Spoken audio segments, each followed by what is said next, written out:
Hello and welcome to a brand new Unsourced World Radio. I'm joined by my good friends here, poor old Rolo Tony from Twitter and Mikhail. And we're here to talk about not only Furiosa, the brand new Mad Max entry from the Mad Max saga by Mastermind George Miller, but also just the series in general. I think that it's definitely having a bit of a renaissance now. In terms of at least cultural appreciation, if not box office appreciation. But you know what matters most. So if you want to introduce yourselves, Tony. Yeah, I'm poor old Rolo Tony on Twitter. I love talking about movies. I love talking shit about movies, whatever, right? I just like talking my mind about them. And I am very excited to get into Furiosa because I think that it is probably one of the best action movies we've got in like a hot minute. And I even hesitate to call it an action movie. It's kind of more of a tragedy or a fable. We'll get into that stuff a bit later on, but I'm here because I want to talk about Mad Max with you guys. And how about you, Mikhail?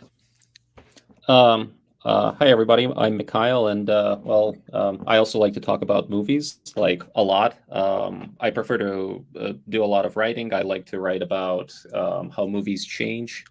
Like how movies exist in different versions and how stories evolve and everything. And I love Furiosa. I think it's a very rare art house blockbuster. And I really look forward to talking about it. I have a lot to say.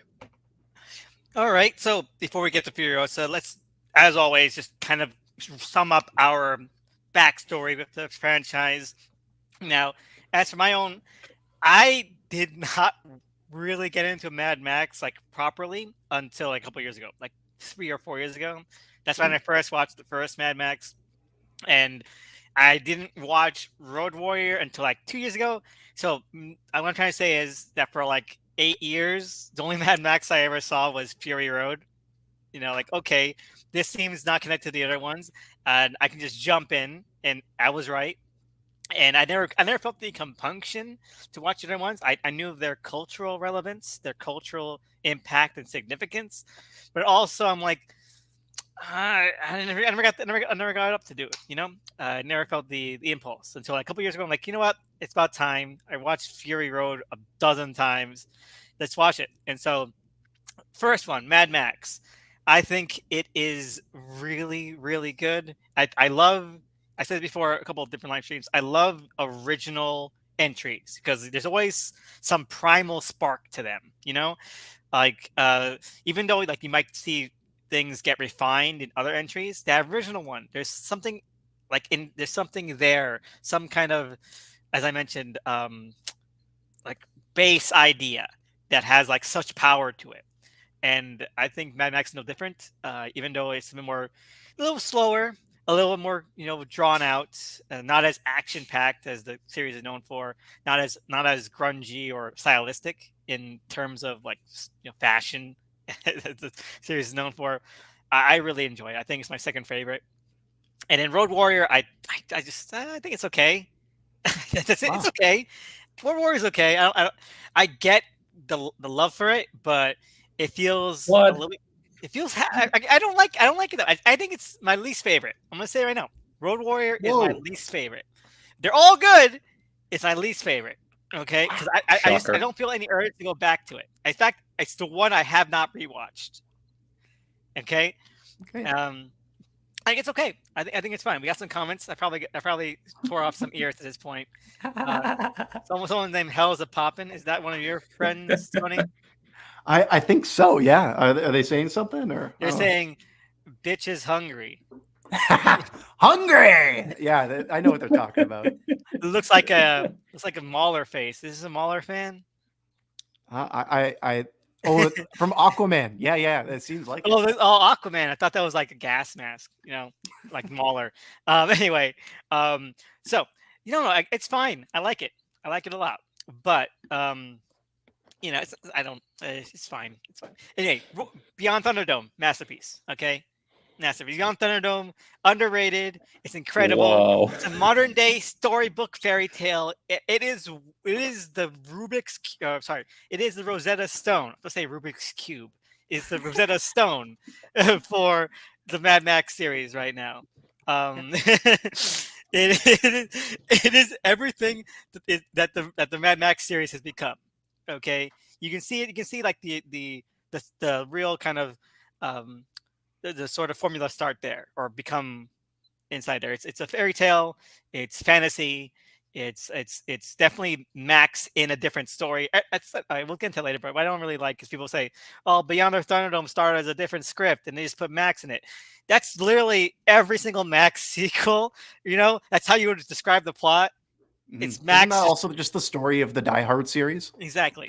I'm sorry, Hell's a Poppin' for calling you a Mauler fan. I didn't mean that, but it did. From my screen is like a postcard long at this point, so everything is like 180p at my end.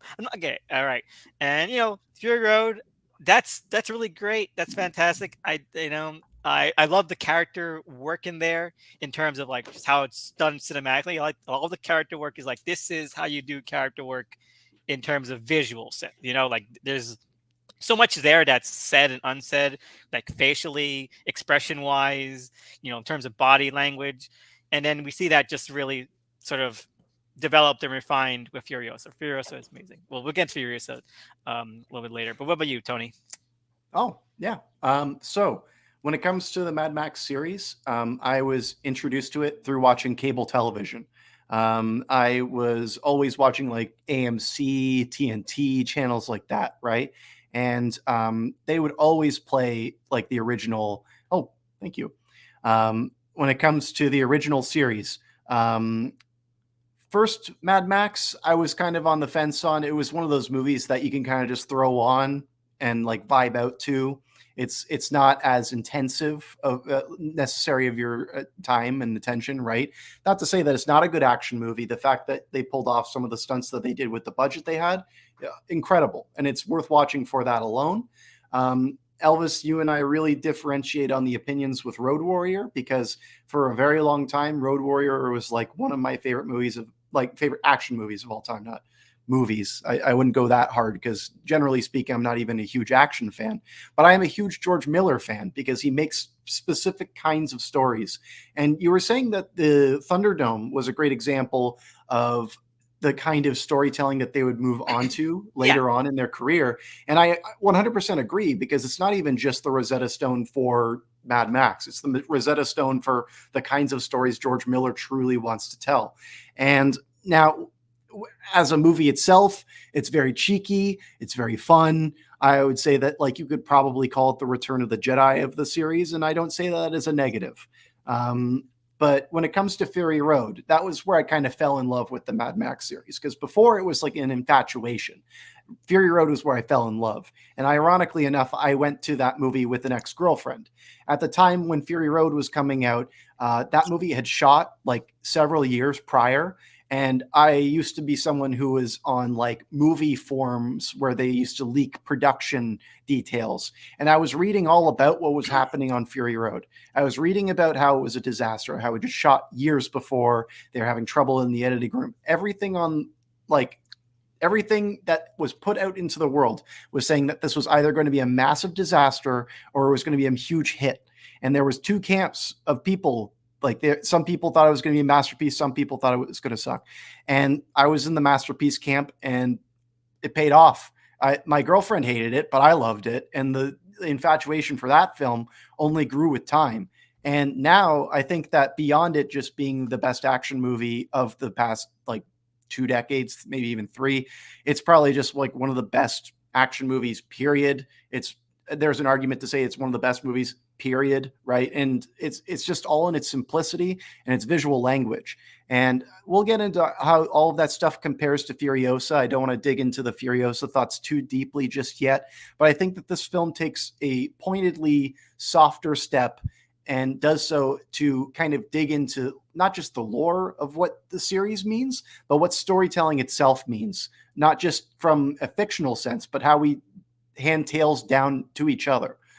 Anyways, that's enough for me. You're up, Mikhail. So I actually think that the first movie that I ever saw in a movie theater might be Beyond Thunderdome. I'm not entirely sure, and to me, the timeline doesn't really make any sense because, Thunderdome came out in what, 84, 85, right? And I probably would have seen it as a kid, maybe in like 1990, 1991.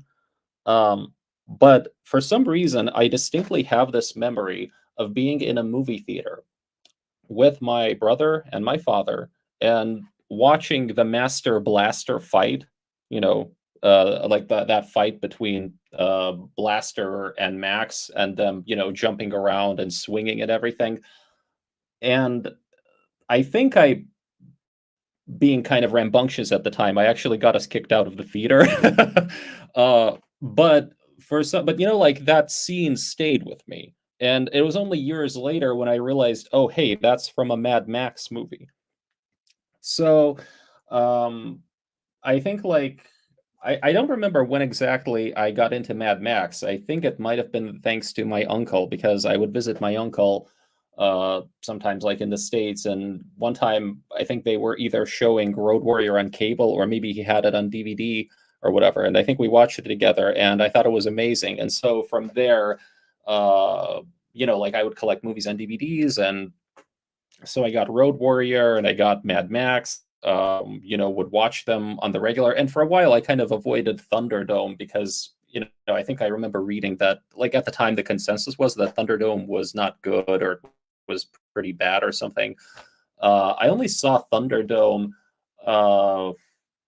like recently, to be honest. Like I just, with Furiosa coming out, I decided to do like a whole rewatch of all of the Mad Max movies, and I have to say that I thought Thunderdome was really pretty nice. Like I wouldn't call it a masterpiece, but I thought it was pretty good. I thought it had some, there were some issues with it, particularly the tone of it. I think sometimes, like I don't know, it's like PG-13, and I think that's kind of a downgrade because like all of the other Mad Max movies are rated R. Um, anyway, for a while, I think Road Warrior was sort of my favorite Mad Max movie, and then when I saw Fury Road, I thought Fury Road was like one of the best things ever made, right?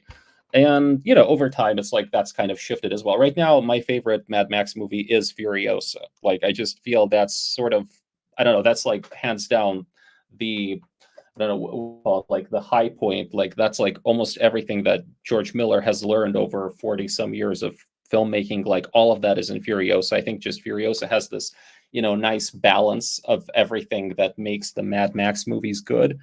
Um, I like that it's a slower film, that it's like a more deliberate film, that it has like a less frenetic pace than Fury Road, but it's still very much, it feels, like Fury Road, right? And it's still, it feels like such an organic story to be told alongside Fury Road. Like, it's hard for me to actually separate the two now. Like, I legitimately think Fury Road is a better movie because of Furiosa. Like, if you watch them in chronological order, like, that is the best way to see them. And so, yeah, well, that's about it. So I'm really looking forward to talking about all of the individual, films and doing rankings and stuff. Okay. So yeah, I do want to get a little bit more in depth, and I'm glad you said that. But I do want to get off your last point, Mikhail, where you said that Fury Road is a great extension of Furiosa, because I did see this couple of tweet thread a couple days ago, and some mutuals, and I want to call them out about this, but one of them was like, oh man, it's did we really need a prequel to Fury Road? It has all the prequel problems. Like, oh, you're just answering things that we didn't need to know because the mystery was so much more, alluring and engaging. And I'm like, do you not like fucking George Miller wrote them in sequence? Okay, so it's not his fault. It's not. Well, it is kind of his fault, but you kind of have to imagine that you know he released the sequel first, and that's just how it happened. Okay, that's just how the chips fell. The sequel was released first. Okay, it's not like the standard prequel. He like he wrote like this. He wrote like the entire breakdown of Furiosa, or at least what would eventually become Furiosa, earlier before Fury Road. I So actually, I had actually read that for the auditions for Fury Road, they had scripts of dialogue from Furiosa, and yeah, that was what people were auditioning with. So that's how long this has been in the chamber. Yeah, exactly. So Yeah, the he was like came up with the idea for Fury Road first, but he's like, in order to properly get into like the mindset of this story, I need to kind of make sense of it in my own head, and so he broke to break down what Furiosa would be to create Fury Road, and so that's what got in my mind about that tweet thread. It was like, it's not. It's just the sequel came out first. Like, that's just how life turned out. The sequel came out first. Mhm. Yeah, basically, and yeah. I mean, at one point, like they were actually like, okay, so I'm not entirely sure, but our reports, from around, I think like 2000, like 2010 or something, 2011, like there were reports that Furiosa and Fury Road would be shot back to back. Like there was a whole thing about how they were, at least at one point, it's possible they were going to, shoot them concurrently. It was going to be, because I mean they had both scripts ready. Charlize Theron talked about, like, even that script that she read, supposedly she liked it so much she wanted to do that movie first, but they couldn't really. I don't know, maybe some stuff like fell apart, especially because of, because the shoot of Fury Road was kind of a clusterfuck, and there were always these, stops and starts and everything. But to me, it's kind of like, yeah, they are so closely that they feel like they're part of like one, larger story. Tapestry, yeah. Yeah, no, and so, the Kells of Pop says necessary prequel. I think, yeah, this is like the only one. I can't name of any other prequel that feels as fluid as this one. There's always that stop and start when it comes to prequels. Like, Mhm. and you made a tweet about one, and I said like one sneak, Tony, because I fucking hate the first Omen. I think I tolerated it when I first watched it, but as Okay. the days have gone on, and there's been a lot of days since it came out, I You've detest it. ruminated. Yeah, I detest it. I think it Wow. is an abomination of a film. Wow. Sorry, but it's just a shitty movie. Whoa. Like it's got great set pieces, but set pieces don't make a film. Okay, it is diabolically terrible in terms of the Wow. narrative. You Oh, know, we need Mm. another I, call for that. I was We need to do another. I was planning one Yeah. with Box of Chocolates, the horror Yeah. YouTuber, but he Yeah. never got back to me. He's like, "Hey, I want to do something." I'm like, "Okay, let's do something," and he never got back to me about it. But yeah, let's totally do it. Well, Um, it's never too late. But to go back to Furiosa, right? Like I think what's important about a prequel is you don't want to feel like you're retreading ground, right? You don't want to feel like you're doing things again, and you don't want to be like fleshing things out that didn't need to be fleshed out, right?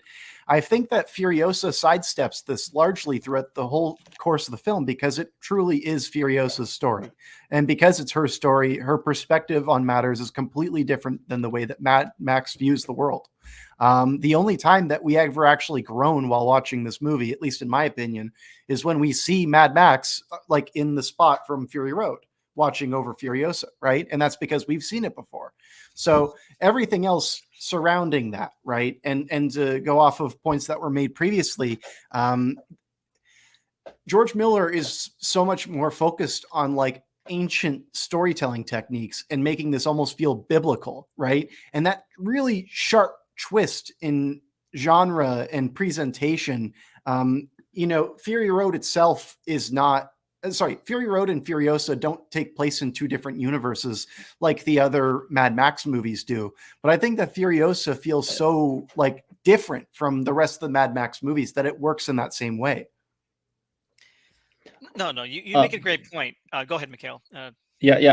I just wanted to back up and say that I would debate whether so for one thing, I don't think Max is on that same cliff or whatever, like where he is in Fury. I think that's just like a similar shot, kind of like a visual, reference.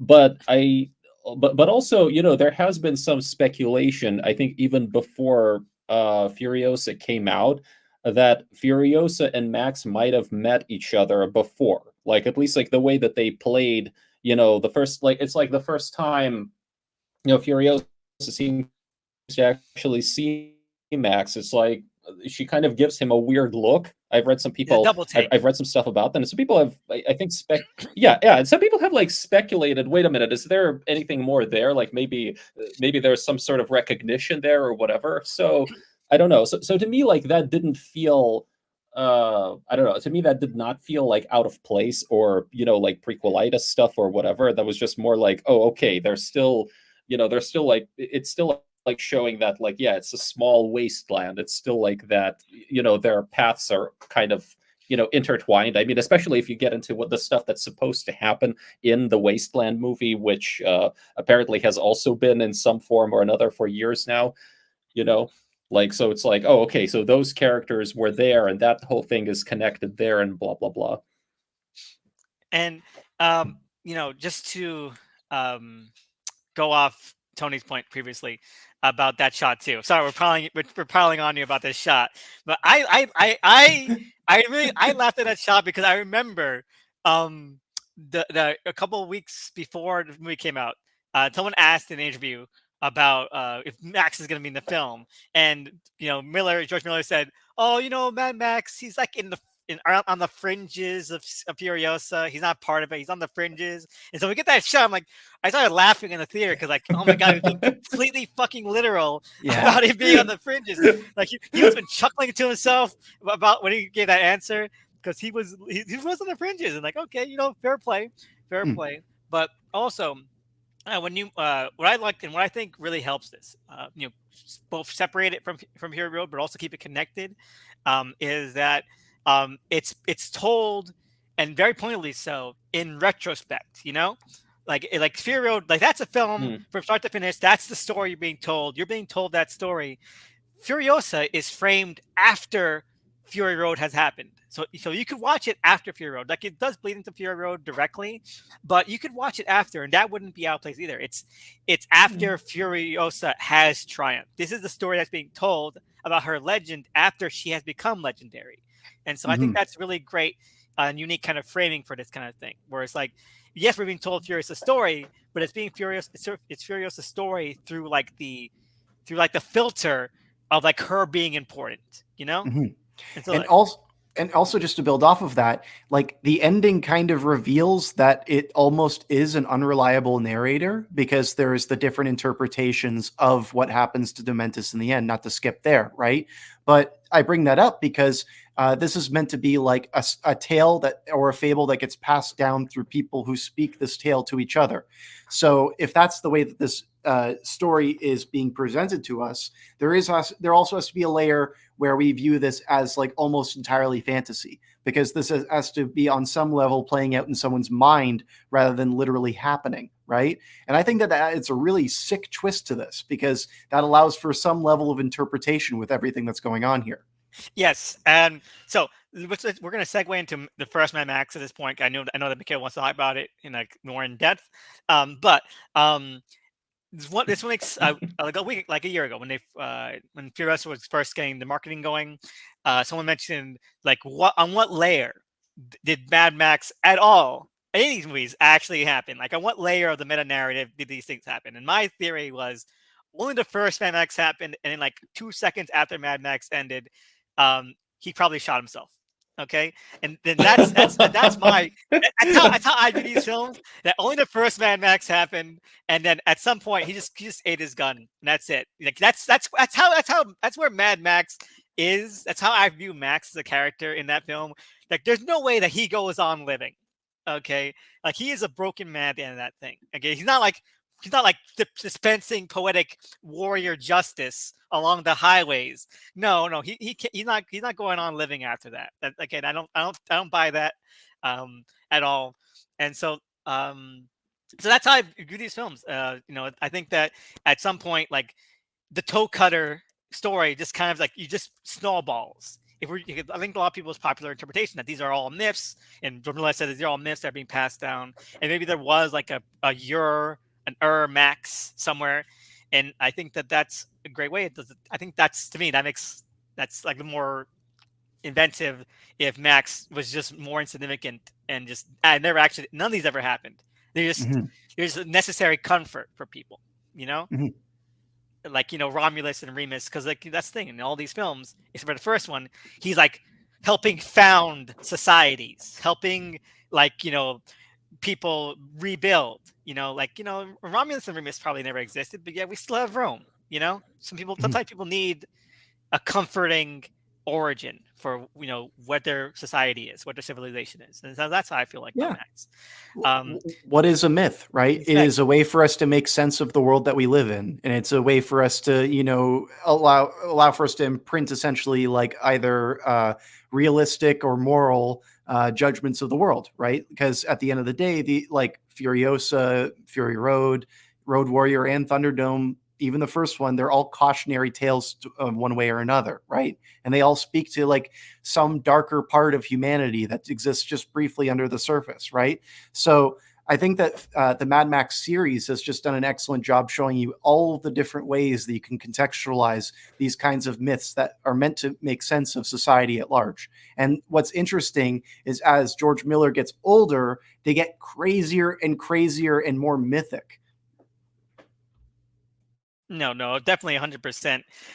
So So I yeah, so I want you to speak your piece about the first Mad Max, Mikhail, and we'll just so, bounce sorry. off of you. Oh, Go ahead. okay. So to okay, all right, all right. So I love first Mad Max. I think it's a very good movie. Um, I guess I would say that if I have any problems with it, it might be that it might be more on the technical end of things because you can kind of see that this is at times at least, you can kind of see that this is a first time feature or close to that anyway. Like, it's very low budget and uh I think the editing sometimes is just it's kind of funny because it's almost like you can feel George Miller just cutting over stuff where he doesn't have the coverage. So to me it's like it's one of those really good independent films which shows like a lot of promise, a lot of talent, but also has those also suffers from some degree of amateurishness. I think it's a movie with a very interesting setting. Because if you look at that film, it isn't set in a post-nuclear age. It's not like set in a completely dystopian age, but it seems to be like set at a time when the world is sort of going downhill. Like it's the near future, and I just love how they use, and that was sort of a thing that was required by the budget because the budget was so low that they had to go to all these dilapidated buildings. They had to find like places where they could shoot without permits and stuff like that. And that in times is kind of weird because you see some parts of this world and it looks like it's a very uh like normal idea. It's a very normal world that has these like farms and these places where you can go to the beach, you can enjoy yourself, but there are also these like crazy motorcycle gangs like roaming around. I think in some ways it's a very good Western. Like I think Mad Max here, or rather Max Rockatansky, because he doesn't go. It's not until the end that he becomes mad, right? And He's this is very kind of the sedate. story of how Max.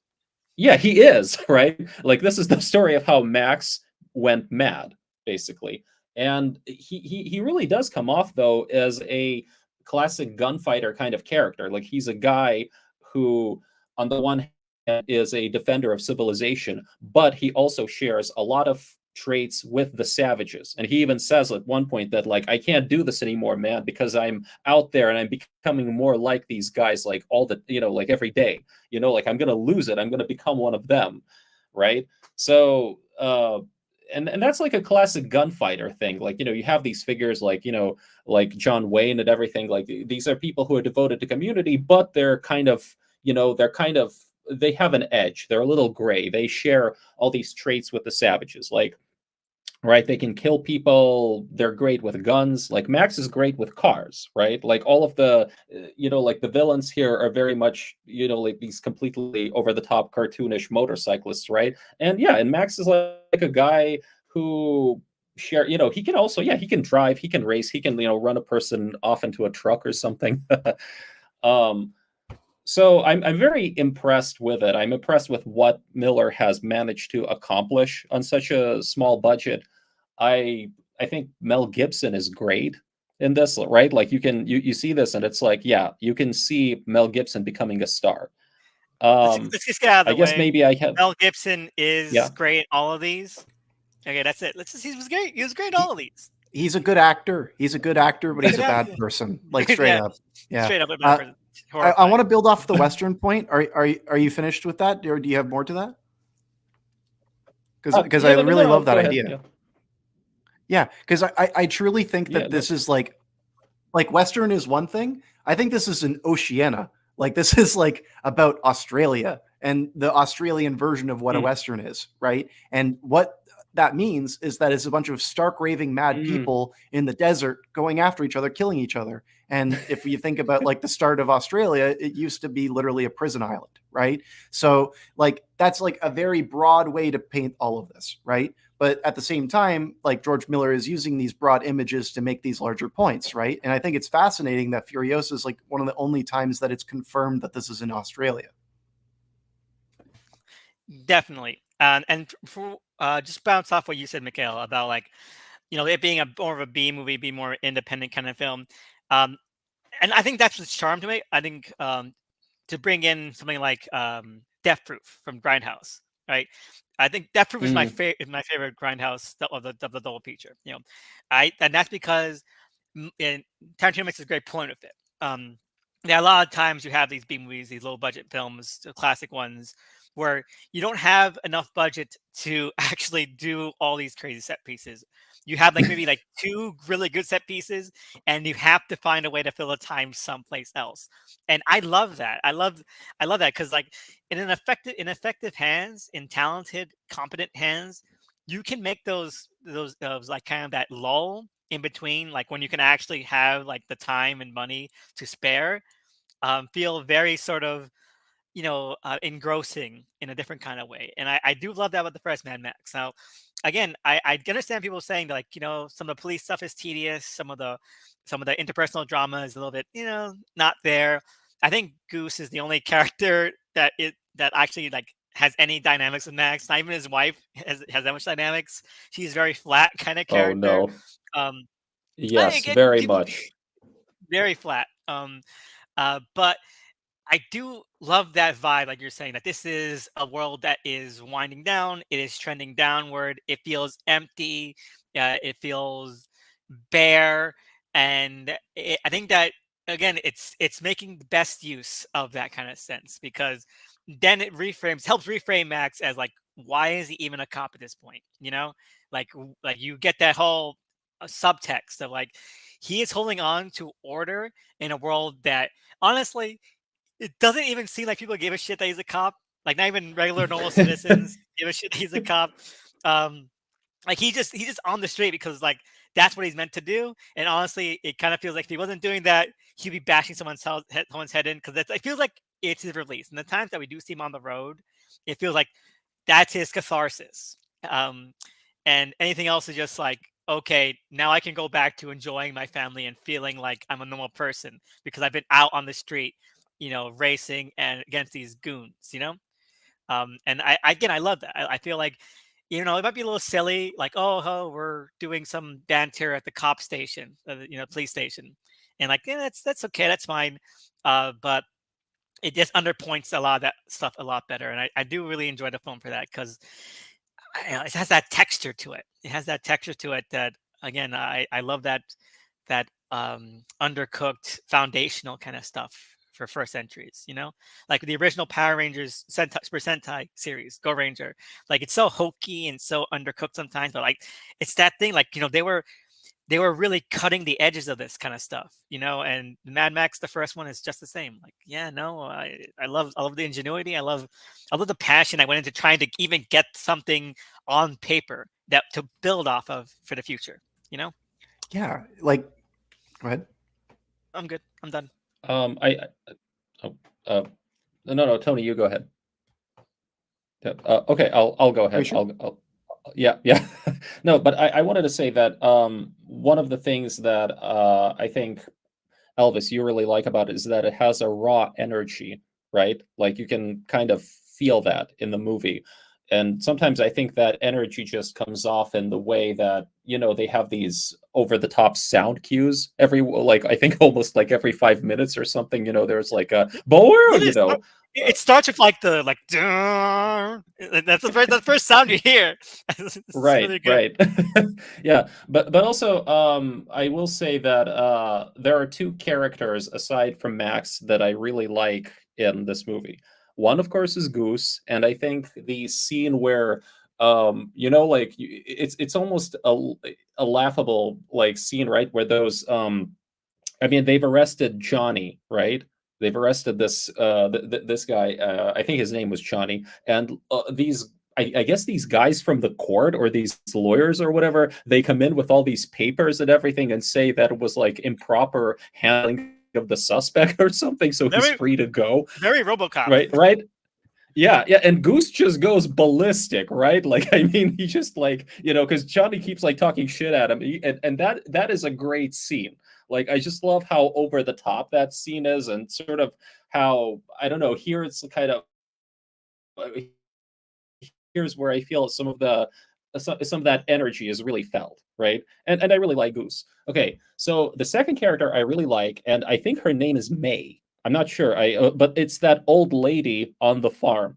Because May is, I have no idea what her relationship is to Max. I'm like, wait, is she his aunt or his like grandmother or just a good friend? Like, why Mad are they May. hanging around on her? Yeah, like, why are they hanging around on her farm anyway? Like, who is she? What is the relationship there? But whatever. She is kind of a just like a badass, and her like she's not afraid of these bikers. She just comes in with a shotgun, right? And she's like, okay, get into the barn, all of you, and like. Right. I mean, she's just a cool character that I kind of wish, there was more there. Um, but yeah, but I didn't like Max's wife. She's more of a symbol than anything, but as a character, kind of flat, you know. So that part I think was a little, under, you know, that's where I feel the movie could have done better. Yeah. 100%. But you, Tony, like, do you have any more Yeah. deeper thoughts on the first one? I do have some other thoughts. I do want to discuss more of like the biker gang, but any initial thoughts, like in terms of like with Matt, the first one at least. Yeah, yeah. So pertaining to the first movie, I think to build off of your point specifically that you had made about the first movies or first entries in a larger franchise are interesting to get into, right? What's interesting about this series is that this is also like the story of George Miller as a filmmaker. All of these movies are made throughout his entire career, right? So this first Mad Max movie is as much to me about the first Mad Max entry as it is about like George Miller's entry into understanding this medium. And when you're watching this, you're watching a guy try to figure out how a movie is made and what scenes do you need or do you not need. And I think that there is fun that you can find in looseness like this, and taking what you said about like the first movies and franchises and applying that to first time filmmakers. It's usually a great indication of where their greater interests lie. And I think that in the first Mad Max, and it's a through line throughout all of them, is finding ways to take the absurd deadly serious, playing things that you would look at and go, that's just silly, right? Why would they put that sound effect there? Why was the close up on a guy's bulging eyes there, right? Like things that you wouldn't usually put into a serious movie. He was finding ways to recontextualize them, so while you're watching them in the moment, it just makes sense because it's so visceral and it's working. And the first movie doesn't have that all the time because it devotes some more effort to fleshing out characters with dialogue. And then that's what's interesting with all of these movies going forward is they play around with dialogue and how people communicate in different ways. So in regards to the first movie in particular, I think that it's kind of this thing that you let wash over you. You understand the mentality of somebody who's slipping. And Mad Max, or just Max by Mel Gibson, is just somebody who is slowly losing touch with humanity.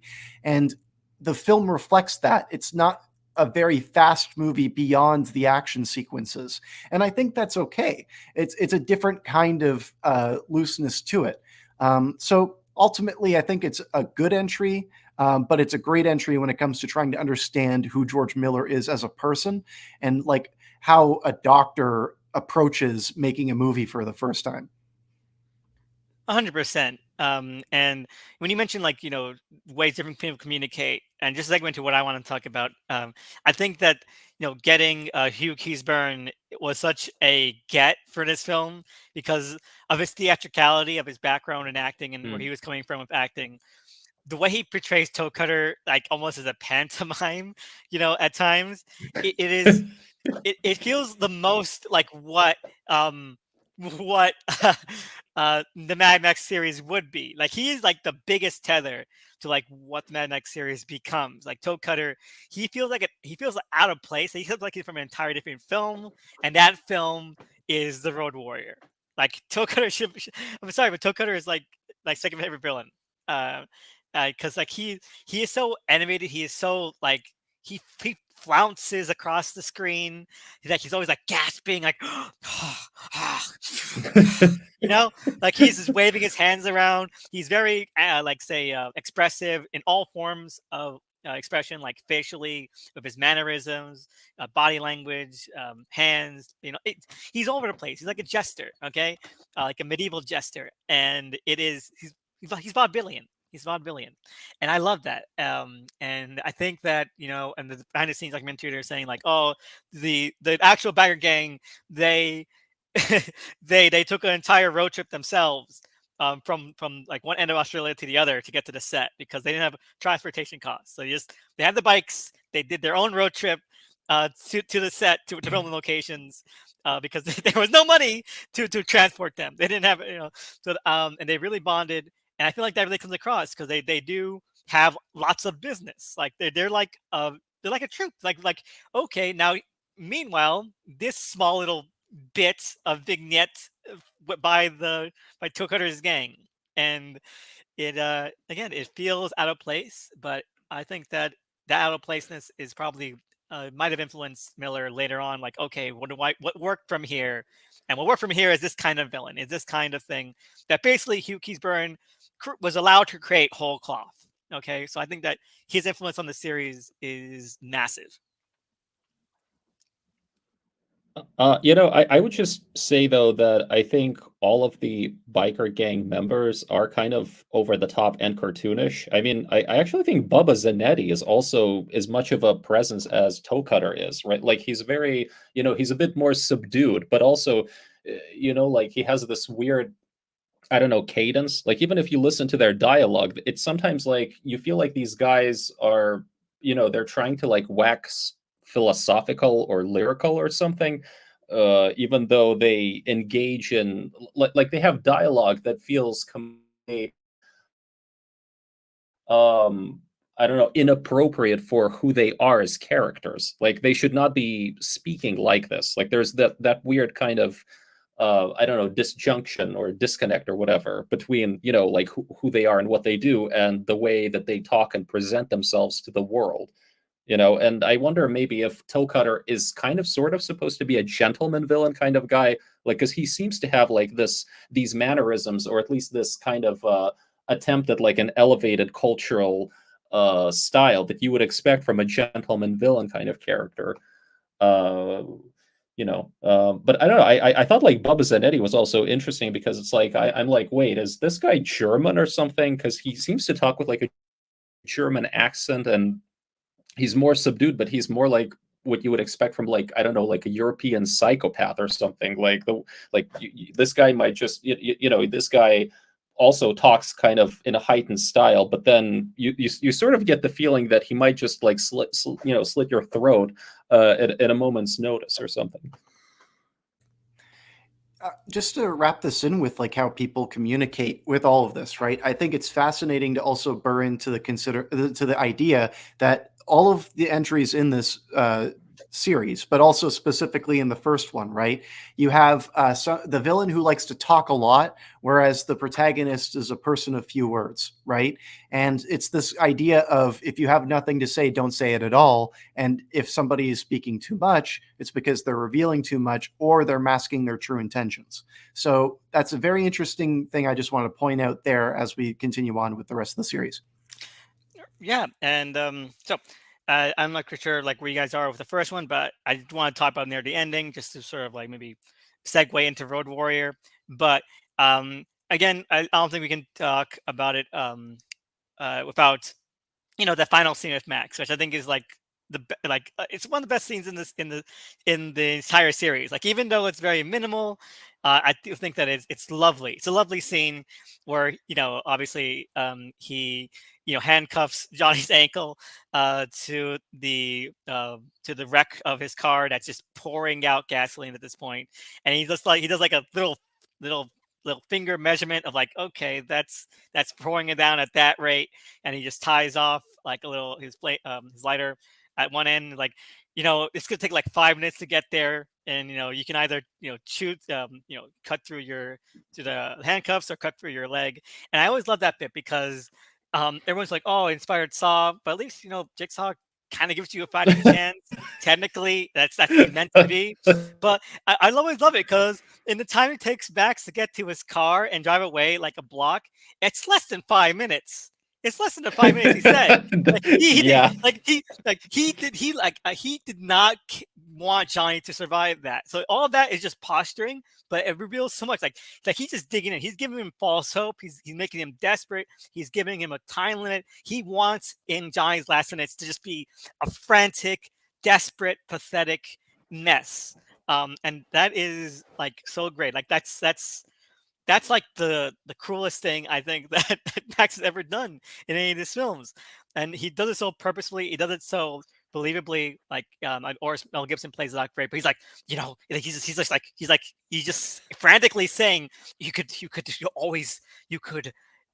cut through the handcuffs, but that would take like 10 minutes. But 10 you could, minutes. yeah. So he's stuttering his words out, and I love it. It's so like feral, he's like almost excited about saying this. Like he can't control his He's energy about it. sadistic. Yeah, he's sadistically saying that. He's animated while saying this. This is what it means for him. Like this is what he's been waiting for since since they tortured Goose, since they killed they killed his son, but his wife is still alive. Yeah, his wife is still alive, right? I mean, that's such a weird thing. Like, I mean, she's damaged apparently, like in all sorts of Probably brain ways, dead, and right? right. And the doctors are even like, "Wow, sounds like a grocery list," but she'll survive, right? Oh, But yeah, I love that scene. I think it's such a great way to end it because it's not, even though the explosion happens in the distance, it feels visceral in like such a fun way. Like it's a fun viscerality, Yeah. which I adore.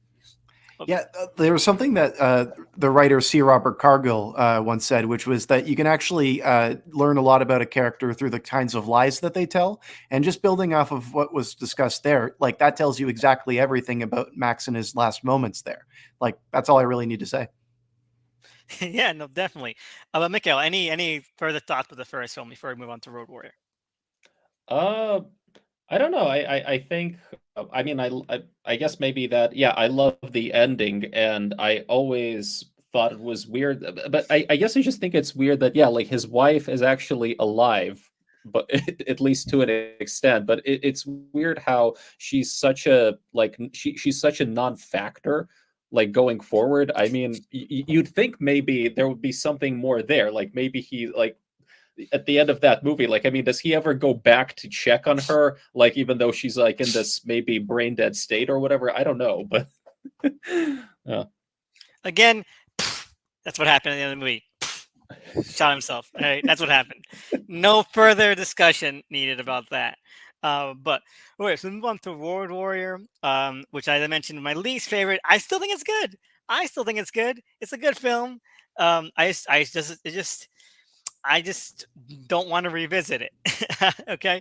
But it opens up with the classic now Mad Max kind of montage of like the world grew weary and aged and like incompetent and corrupt and it fell into chaos, and it's fantastic.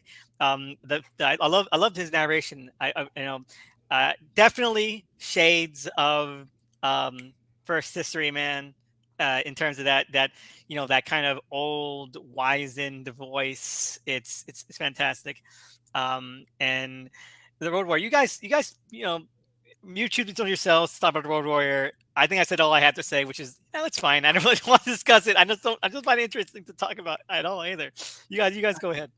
Yeah, like the only thing that I would say, like at the like when it comes to Road Warrior specifically, would be that like the worst thing that ever could have happened to it was Fury Road, because before Fury Road, Road Warrior was that concept, right? Like when you were to think about a pure action film that like had some diversions, so like we understood these character motivations, like they kept those to a minimum. Most of it was played visually with some light comedy and minor dialogue here or there compared to what else was made at the time. You know, a lot of cheap straight to video action movies stole their looks and feels from Road Warrior itself. This movie was massively influential, and the fact that Mad Max has persisted to this day, you have to owe that to Road Warrior. The problem is that Fury Road does everything that Road Warrior did, just way better. And while it's better, I still really love Road Warrior because there are so many things that are specific and singular to that film. And the fact that it does have a bit more of a talkative edge to it, I think allows for it to be an overall funny movie. But regardless, like the stunts are incredible. Just like the vast orange and blue of the wasteland just looks great. You know, there's so many things that movie does, and then it's taken to the next level later, that I like to see those gears spinning. I like to see how George Miller had these ideas from the start and just couldn't wait to expand upon them more. You know what? Um, That's well. You go ahead, Mikhail. You go first. Yeah, no, I just wanted to share my thoughts on Road Warrior, and I think Road Warrior really is where the Mad Max series kind of found its footing. Like this is a much more confident film. It's a bit, it's somewhat bigger budget. It's definitely far more of an action movie, and they're definitely playing up this idea of Max now as an icon, as kind of like an archetype. Like he has like way less dialogue than he used to, and now it becomes, and here you sort of see the model of what the movies are. Like Max finds a group of people, doesn't want to help them, but being the sort of Australian gunfighter that he is, he ultimately becomes devoted to helping the community against the savages that roam the wasteland, right? And I definitely think that it's a B movie, but now with A-list filmmaking. And I also agree with the idea that, like, the worst thing that happened was that Fury Road came out, and it sort of does everything that Road Warrior did, but even better, even more confidently. One thing that I also want to say is, I think it's fascinating how they changed the world in between the movies, right? Because Yeah, we have a good this comment about that. yeah. I mean, do you want to expand on that, or? No. Comment on the. We've got a comment about just what we're talking about. So if you want Oh, like to fold it in, that'd be cool. oh yeah, no, oh yeah, no man-made buildings in the horizon. Yeah, that's absolutely true. It's like, it now feels really like a true wasteland, right? Like you now have an actual wasteland, and it's like, where did all of the people and the civilization go? It's like, now the interesting thing is that this isn't even a post-nuclear wasteland, at least like not yet. Like because in the movie they, like, there has been no nuclear war. There's like a whole there was like a conflict over oil, and that apparently spread out and caused like the fall of civilization. But apparently it's still not a post-nuclear age, and yet it also and that to me I think is fascinating, because a lot of the times when you think like post-apocalyptic, right, you think a nuclear war has broken out and that's why everything is gone. And here it was like, no, the idea is that it's all about oil. It's all about, fuel now. It's all about like, this very basic resource that you need to, keep going, to be able to drive your cars and everything, to keep your vehicles up and running. Right. And that's like even in the very first scene. I mean, like, Max shoots up a bunch of guys or whatever, and then it's like he quickly runs to the car and starts, oh, okay, gotta get the gasoline, gotta put another thing there to collect it. Right. So it's all about like resource management now. And I think that was a terrific idea that they had, that I wish maybe was like explored even more. Like I kind of wish they had never gone into like, oh, okay, now it's like it's post-nuclear or whatever with Thunderdome and everything. Elvis, do you want to go first Oh or yeah, me? no. I forgot. I was going to bounce off something that you had said. Maybe it'll come back to me. No, you go ahead.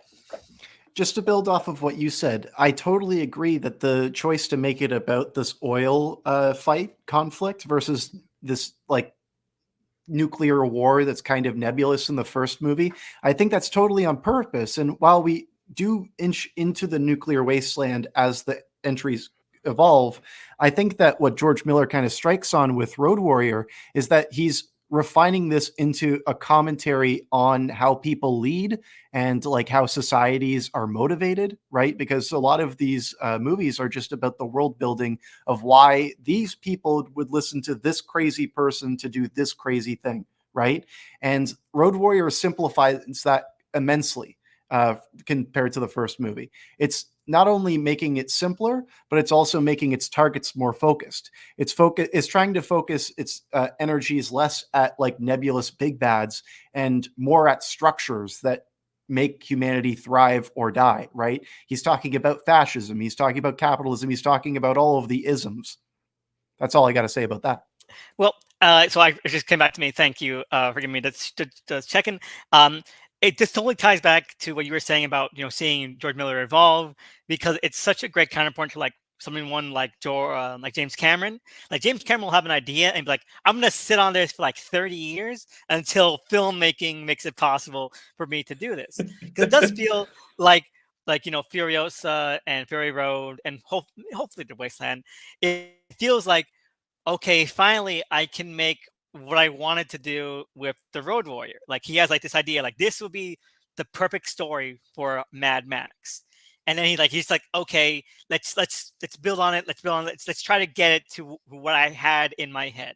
And someone made this great thread like a while back, like showing like all these similar shots, all these similar kind of edits and scenes between his films. Like they're always like going above and above and evolving and developing. And it does feel like if like the Fury trilogy, let's call it, ever does get completed, that will be like his vision of like this ideal definitive Mad Max story. And so I do like that because I just mentioned it. We do see him develop as a filmmaker, and so I don't know, repeating the same story a couple of times is such a great way of seeing that evolve, of seeing that gradually progress. And lastly, as you were saying, it's about resources. Guzzling is such a cool phrase. It's like such a like it's been like what 10 years, 8 years, 5. How old is the feral kid? Um, like 6. It's been like 6 years since the fall of humanity, and they're calling it guzzling. It's such a fun phrase, guzzling. Is it gasoline in Road Warrior though? I mean, I thought Is it it? was gasoline still. I don't think they started using the term gasoline I'm pretty until sure Fury the Road. gyro. I think the gyro pilot calls it guzzling. I think you're right, Elvis. Really? It's been a little while since I've seen Road Warrior, like maybe a Yeah, couple of years. I'm pretty sure he did. I made a tweet about it too. Like, I can't believe that like guzzling is. I made a tweet about cool guzzling. I was watching the Road Warrior, and that I made a tweet about it. So I'm pretty sure it's guzzling. But I again, not to say I don't like the film at all. Again, I think it's fun. I love the hype man. I love stuff like that. I love the exaggerated The touches this toady? has. The toady, right? Yeah. I love Humongous. And again, like you mentioned, the worst thing that happened is that he kept making movies, because then you get to Furiosa, we have the toady again, and it's even more funny the second time. Because now he has a little dance to go along with it. It's amazing. But but no, I think that you can see why it became so influential, because it is such a fun film. It is a lot more over the top, is a lot more exaggerated, a lot more enthusiastic about everything that's going on with it, and it feels more like its own self-contained world. Like it feels unique in that sense. Like it's one of the things that you can point to and say, oh, this is what all of these other equally influential things were ripping off to begin with. It's like one of those things, and it's always fun when you can point to something like, okay, this is where that started. This is where all those things got their ideas from, and that's the Road Warriors. Like it's such a like it's such a like a prototype for everything. It's so good. Like it's Mhm. I think I have to give it credit for that. And also, I love that this what this has above Fury Road is Max's whole like arc here is they were planning to let him die. And that's not something you can say about Fury Road. Where like, oh, it would be funny if like if like Furiosa and the brides were actually just double crossing Max. Mm. And like I think that, no, that's it's not that cynical. And Yeah. I do like that. That's that little bit of edge to Road Warrior. We're like, they were gonna let him die. Like, they were gonna let him die, dude. The entire time, they didn't give a shit. Like, of course, they had to make it look real. It feels like a Dementis movie. It's exactly what Dementis does when he's Mhm. trying to breach the walls of the bullet farm. You know, Mm. um, um, what's it? Make it Gastown. real. Gastown. Yeah, Gastown was Gastown. Make it real. Yeah. So I love it. I love that end. Like, and Max again. Just like the end of Mad Max, the first one. The Road Warrior has I think great final bit with Max, where he's like he realizes that they were gonna let him die. Like, you know what? He just smiles like, fair enough. He just smiles like, good for them. That was like he just has to respect it. Like, like you Yeah, they understand, like, got hey, me. they got me, and they were smart. They're probably good. He's like, I think in that moment he realizes that they're probably going to make it. If they were crafty like that, if they were decisive enough to like, get him to do that, they're probably going to make it. So I think that was like, it's like a double-edged sword. We're like, yeah, it's a little bit of a shitty thing to do, but also it comforts Max in this weird way you can only get comforted in the Wasteland, Mhm. I think that Road Warrior is strangely like close to A Boy and His Dog, the post-apocalyptic movie. Yeah. Have you guys seen that one? I love it. I had the book. Yeah, there you go. Yeah, I think that movie. Go saw on. it once. Yeah, I only Yeah. saw it once, but it's pretty cool for how just bleak and darkly comic it was, and like I love the satirical, like edge of it. Yeah, but definitely some similarity there for sure. Yeah. The reason I bring it up is because of that dark cynicism. I think that Road Warrior kind of reaches into that kind of 70s sly dark cynicism more so than the rest of the series does, right? And when it comes to wrapping up some of the thoughts about George Miller ironing out what he wants to do with the rest of his filmography through Road Warrior, right? Outside of this franchise, even, I feel like Happy Feet and Babe Pig in the City are kind of light remakes of Road Warrior at points, just from a narrative standpoint, not from a literal standpoint. And I think that that's wildly fascinating because it's clear that he still has the same story structure that he just can't get out of his head, and he has to perfect it over years. No, definitely 100%. And you know what? Um, you know, Alan Moore does the same thing. So that's good company to be in. Oh yeah, yeah. Everyone loves Baby Pig in the City. I can't watch it. I was a dumb kid who didn't realize how horrifyingly sad it was. I was sad Mhm. watching as a kid. Watching as a kid, it made me sad. But I watched it like a dozen times, and now that I'm an adult, I now realize I can never watch this again. I can never bear to be that sad again. You know what my favorite thing to do is? I like to invite friends over to watch movies, and then I pitch them on Big Pig in the City as a kids movie. That's kind of crazy. I just go, you like it's a safe bet, but you'll have fun, right? And they're like, sure, Babe Pig in the City. I like cute pigs, right? Then the movie happens, and they're like, that was the craziest thing I've ever seen. It's a great trip Okay, every I time. have got to watch it now. I have not seen that.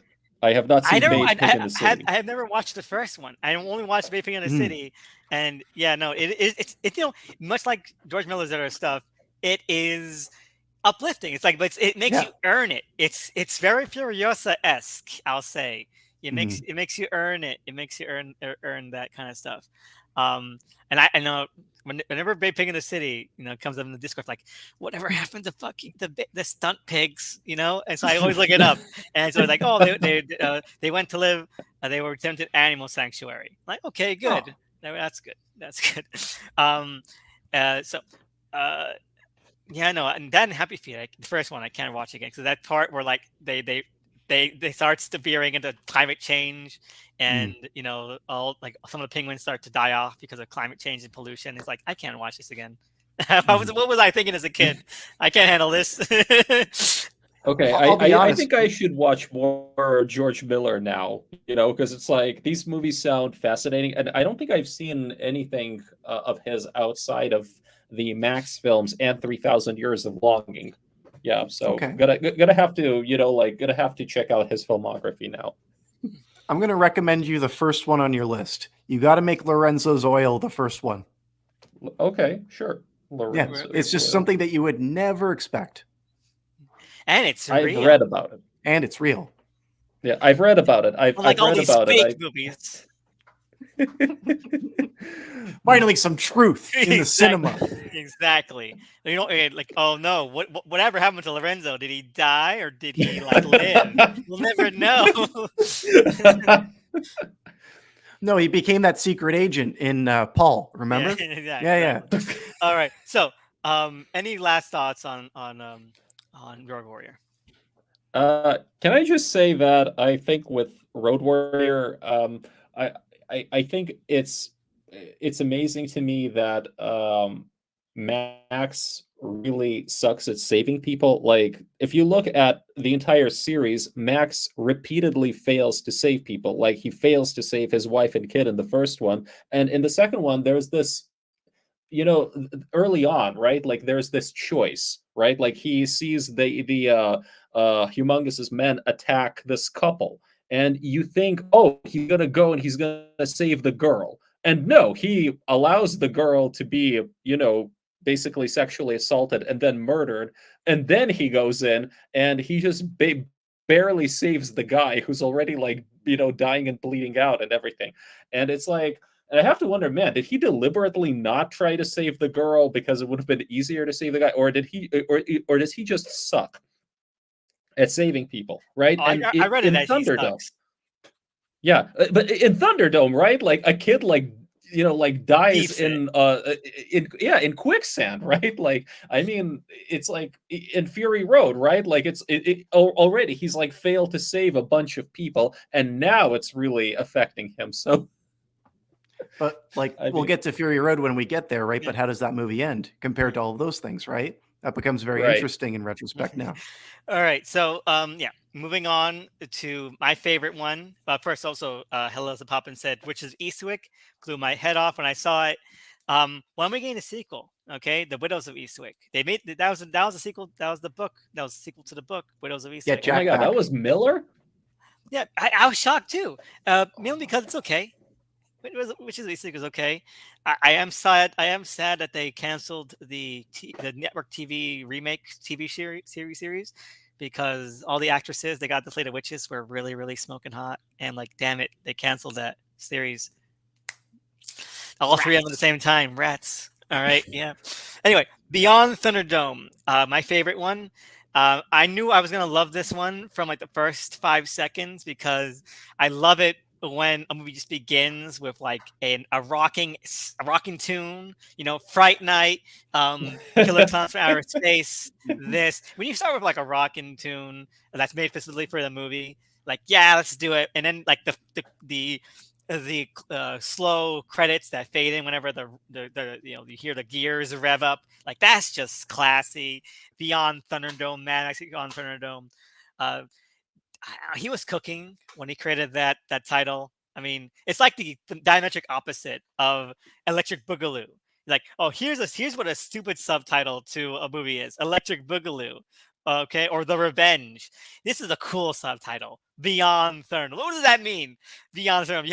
You have no subtitle: The Road Warrior, and Beyond Thunderdome. Those are just the two coolest words you could ever think of.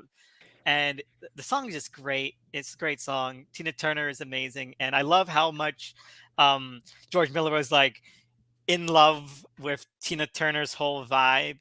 And I think about Tina Turner, if she had not existed, Furiosa and the character and Furiosa the movie would not exist, because not only was Auntie Really? Entity like directly inspired by Tina Turner. Like, remember, like, when I created Auntie Entity, I was drawing inspiration from Tina Turner, like her story in like the tabloids. I was like, he said that, like, I wrote the character for her, you know, or the characters created for her.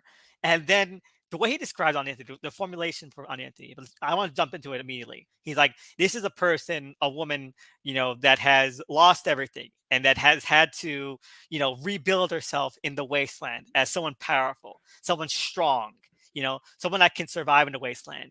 And then along the way, she's had to make uh, some decisions that have tested her character, tested her morals, her ethics, and sometimes that means you have to be a little bit of a tyrant, and then when you hear his descriptions of his conception of Furiosa, it's the exact same way he describes Furiosa. And then, like, especially like after some people are like, what happens after Furiosa? Like, you know what? Furiosa is a strong person in the wasteland. The wasteland sometimes tests you, and there's like a good chance Furiosa, depending on how she, you know, um, reacts to those kind of challenges, she could be a tyrant as well. And so, like, anti-entity is Furiosa. Everyone says this about Furiosa. We'll get to it again. Everyone says like the Mentis is like the dark mirror of Max, and like, well, Furiosa is the positive mirror of anti-entity. You don't get one without the other, and I love that. I love that. So I mean, like, it's a Rosetta Stone not only in terms of like mood and atmosphere of that like kind of fable, storybook kind of way, but anti-entity is Furiosa. They're the same. Like they're dark mirror images of each other, and I love it. I love anti-entity. She's a fucking great character, and that's why I love Furiosa. They're cut from the same cloth. But anyway, you guys go ahead. I'll jump in whenever you guys say something interesting. I want to start off by talking about that opening song choice, because the moment you hear it, you know that this is going for a different tone and a different feel than the previous Mad Max movies. Like it immediately kind of sets up this idea of this being something, maybe kind of lighter, more, I don't know, kind of kind-hearted, so to speak. And I think that's one of the things that I both appreciate about Thunderdome, but also something that kind of makes me think of it as a lesser Mad Max film, because I do feel that, at least when you watch the film as a whole, it's like not noticeable maybe for the first half of the movie, but I think when you watch that second half with all of the, like with all of the kids, with those tribes and everything, it becomes evident that, yeah, this is definitely a more kid-friendly Max. Like, some of the edge has been taken off. Now, I will say that at the same time, yeah, there are these dark undertones, even with the kids, because I mean, some of them are clearly, like, I think maybe 15, 16 years old, and they're already like pregnant, and, you can imagine some, like stuff happening there. But at the same time, it's also like, yeah, this is definitely this is like a PG-13 Mad Max movie, and it loses something, I think, with that. It loses, I guess, that sort of visceral feel, and that kind of, that it loses that sense of unrestrained vision and action and stuff. Yeah, I definitely agree. Well, you go ahead, Tony. You're more interested than I am at talking. Well, you can go ahead. Are you No, sure? no. I'll bounce off later. Cool.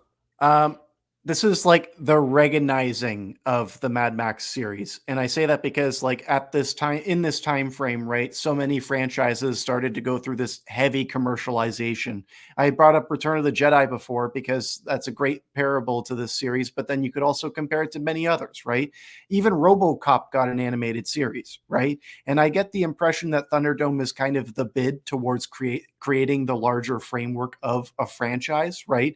But because the film was seen as lesser than the other two, it never really mounted to much more else beyond that, right?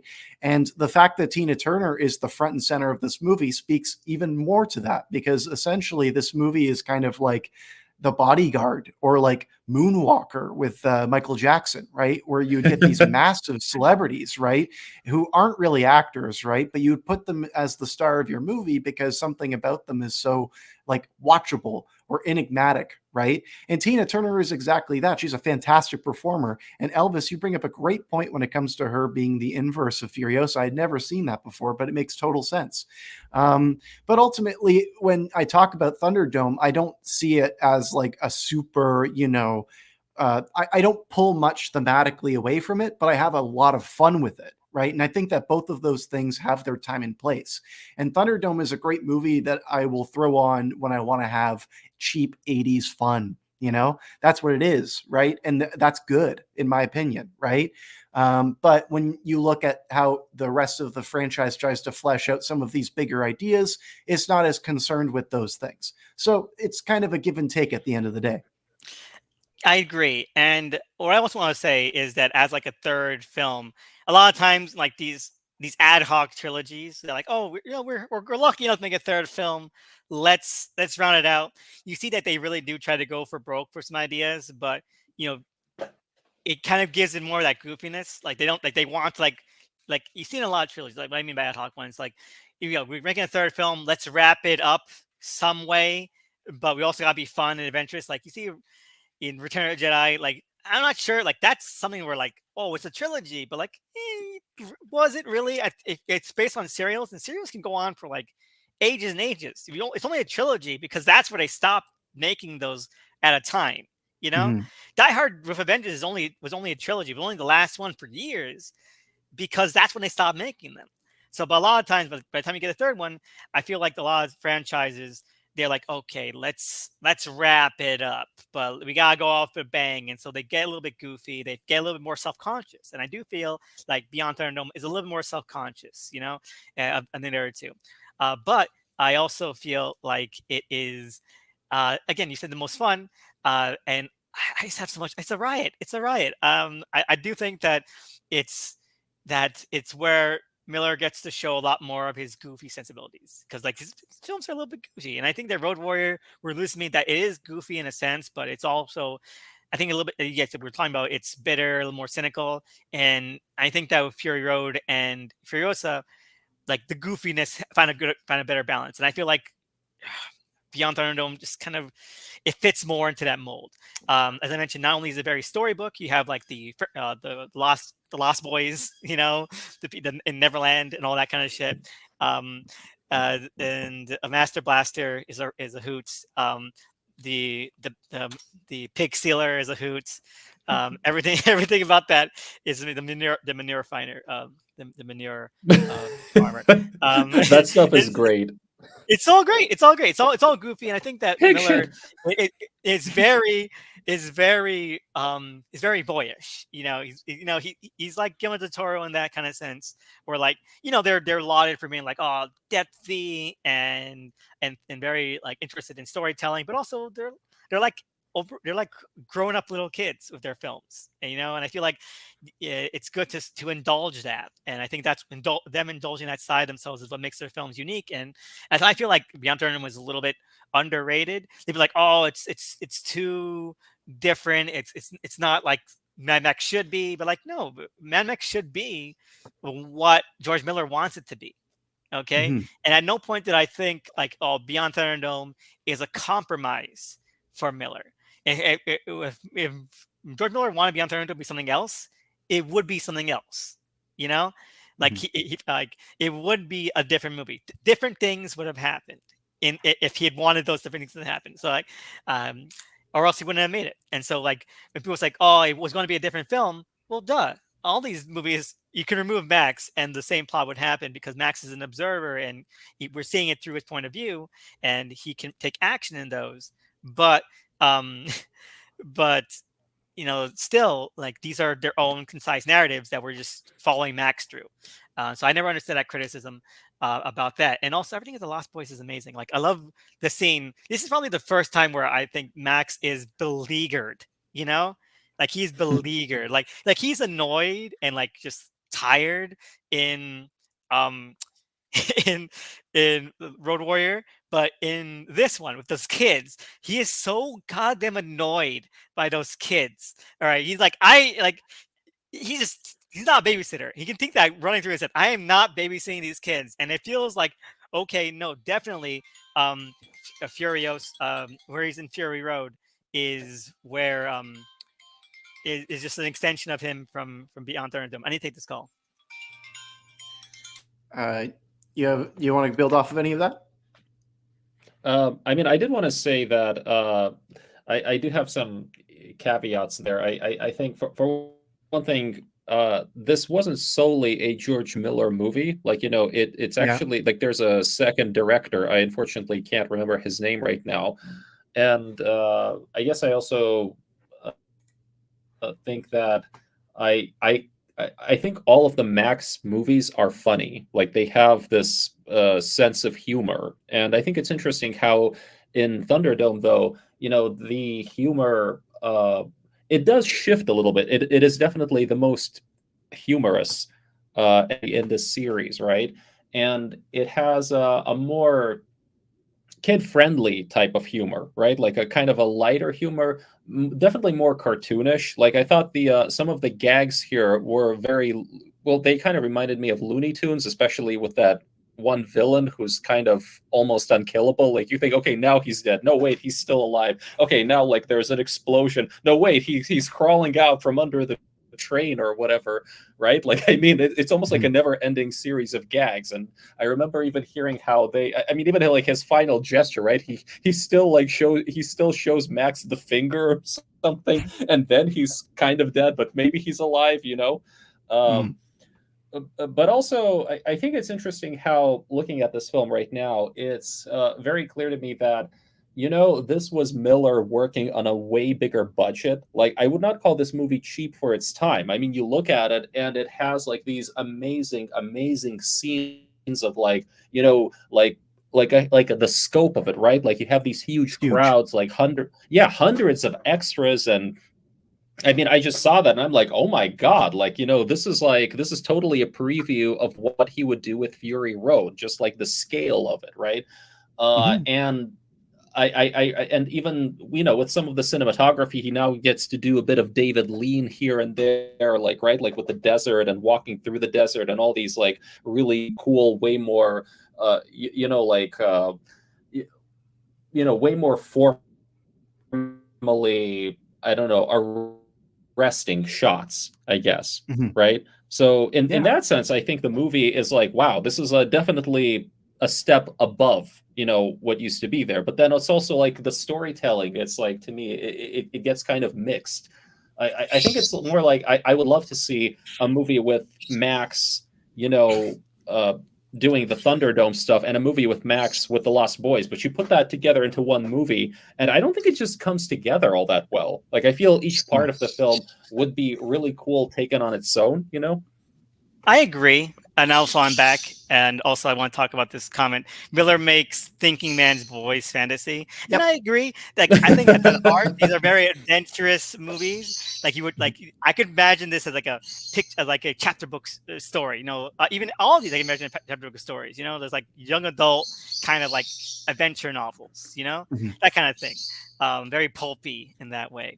But, I definitely agree. As someone who likes to be on the Thunderdome, like anti-entity stuff and like her enclave does feel like such a separate plot thread from the from the Lost Boys stuff, from Never Neverland there, um, and like it just feels like the pilot is like the only small thing tethering those two together. Like they need to Yeah. they need it saved. How did it get saved? The pilot only exists for like two scenes in the entire film, and he's Mhm. like, oh, okay, we need a character that can. It just feels like oh my god, how do we make this script work? Just add the pilot here, and that's how the script Pilot. works. The pilot's not the Enclave. That's it. Okay, good. We fixed this movie. And let's get the guy who played the gyro captain to play him, because Yeah. our original actor fell out, and maybe it's the gyro captain, but not. But I do love the children. I do love the way they speak, and I love that scene where like they did max their story again. The way that narration and myth making kind of evolves through this series, from the feral kids narration as an adult to like the children's narration, and like the what's her face, the pregnant one, pregnant lost girl, and her way she narrates Max's story at the end too. It's it's as I mentioned, it's about storytelling. It's about what we pass on, what's remembered, that kind of thing, Mhm. um and what's important. And I love that final shot as well of this series, where like of that time again. gotta wrap it up. So not so in the first, and sorry, in Road Warrior, the Feral Kid mentions, "Oh, we found a village that's still going strong, like 80 years later," or how much years later. And then this one's like, "Oh, they went back to Sydney. They went back to cities, and they're and like they might have started, being able to harness electricity again. They're like on their way there, and they're hopeful for the future. They're hopeful that people will join them. They're hopeful that civilization can flourish again, and you see like Max just kind of like just wandering through the desert, like just kind of like faded in against that. And I think that no matter like what failings the movie might have, I think that is such a powerful little beat to end this trilogy on, as it was. Like if there wasn't like Fury Road and Furiosa, and I'm glad that there is. Yeah, I'm glad that those movies exist. Then I'm like, this is a satisfying trilogy to me. Like you see like him devolving as a person, and then like just being this beacon of hope, like a literal beacon. 'Cause again, like it's because of like his, you know, um, because of his help, of his assistance, of his message that they've gleaned from this guy who just really didn't want to be any part of this at all, but they gleaned some message from him. They gleaned some message of hope from him, that they're now lighting the way for like others, literally. And I love it. Again, this could have been the end, and I'm like, this is a great one. This is a great, fully fleshed out little trilogy of an arc of like this world. Mhm. Uh, and I don't know, I love it. And I gotta say, opening song is better than the Beyond Thunderdome, the ending song. I don't know. I think the ending song's a little cheesy. They should have played One for the Living again. Should have played it every couple of minutes. I guess like the only thing that I would add to that is that I just feel like this whole like Thunderdome's legacy on the whole franchise is improving the accessibility of the viewers on in one specific way, which was trying to open it up to all viewers, right? But I think that George Mhm. Miller took that instinct and turned it into like viscera, into like actually consuming it and making it as simple as possible, right? And that's what we'll see when we get into Fury Road soon. And like just adding to everything that we said there, the fact that this movie is so commercial and so in your face with all these things, it's very broad and it closes out this trilogy in a way that turns him into a messianic figure. It's very similar to the end of the last Planet of the Apes movie, Battle of the Planet of the Apes. So yeah, that's kind of where I wanted to take it there.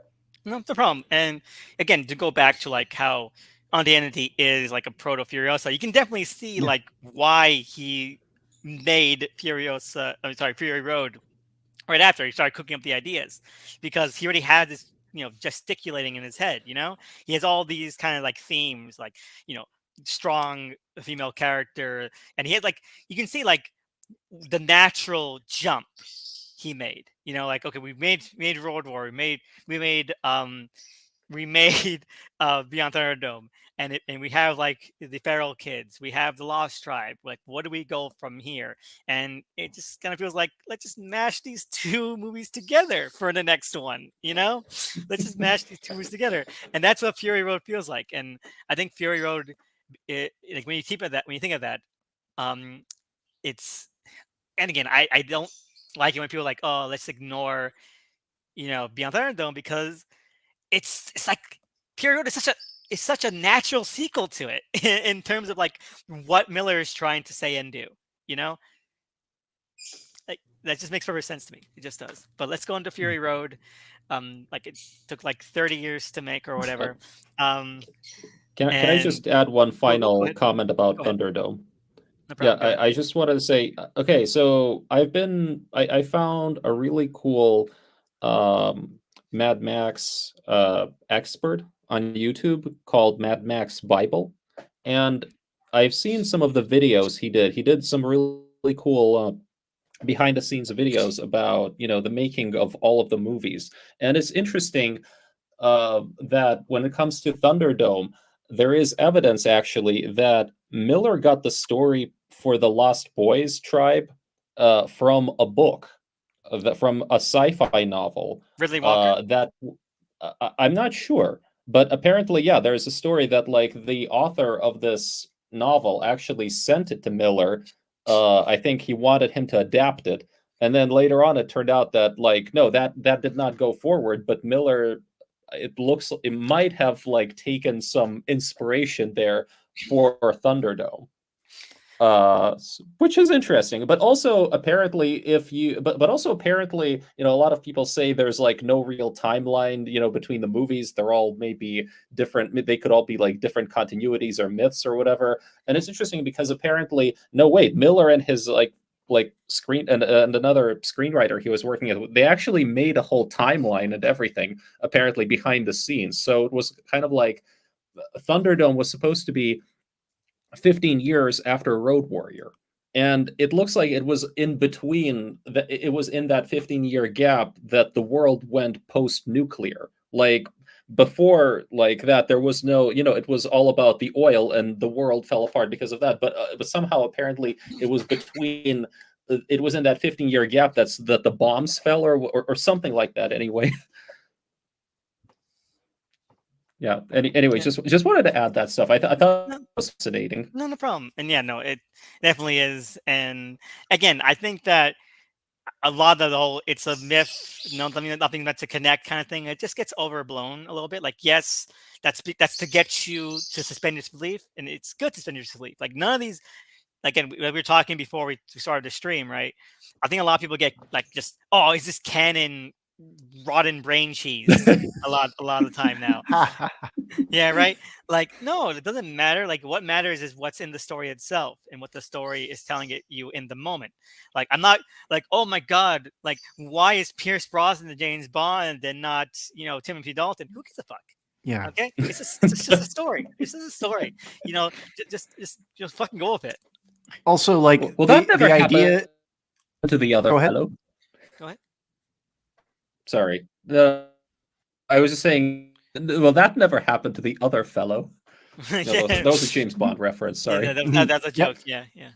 No, when it comes to like this idea of trying to interconnect things that didn't exist before in franchises, like trying to find this kind of continuity, right? Like it doesn't serve anything. And like you said, these movies are individually trying to make statements, right? So if you're trying to like treat this like it's a regular franchise, it just doesn't make any sense, right? Like it's because these are all their own separate myths or their own separate stories.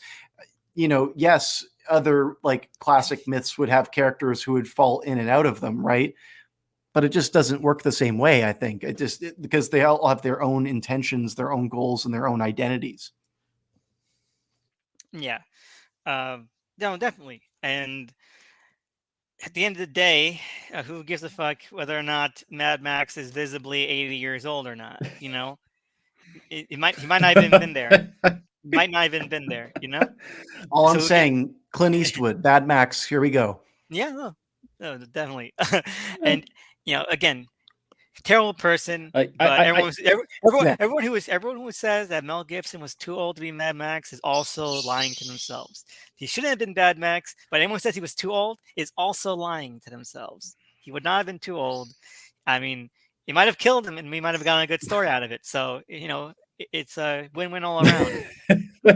I'm just going to put it out there. I really think the easiest way to approach the series as a whole is to say, okay, there are at least two continuities. Okay, there are the original three Mad Max, Mel Gibson movies, and then you have the reboot timeline with like Tom Hardy. Simple.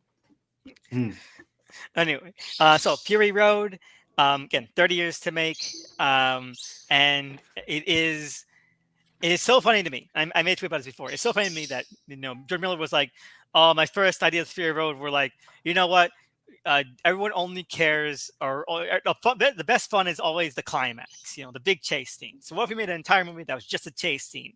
And I love that, hearing that was the thought process behind the inciting idea for Fury Road, because it's the exact same thought process that Harry Elephant and Deborah Kaplan, Harry Kaplan or Deborah Elephant or whatever, had for Can't Hardly Wait, the teen a 90s party comedy rom-com from the 90s of Jennifer Love Hewitt. They had the exact same thought process where like the third act is always the funnest, so let's just make a movie that's just entirely third act, right? But unlike Harry Kaplan and Deborah Elephant, or Harry Elephant and Deborah Kaplan, George Miller did not have enough dignity, so he actually wrote the entire first and second acts and we eventually got that Furiosa. So you know what? Am I saying that Can't Hardly Wait is a more, you know, authentic piece of art? I don't know. I mean, come on, you know, unless we get Can't Hardly wait the beginning.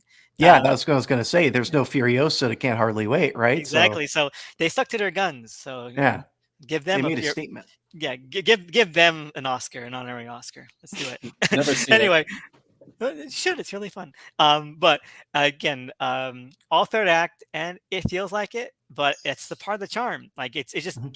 it just hits the ground running. And have you guys seen or read the storyboards?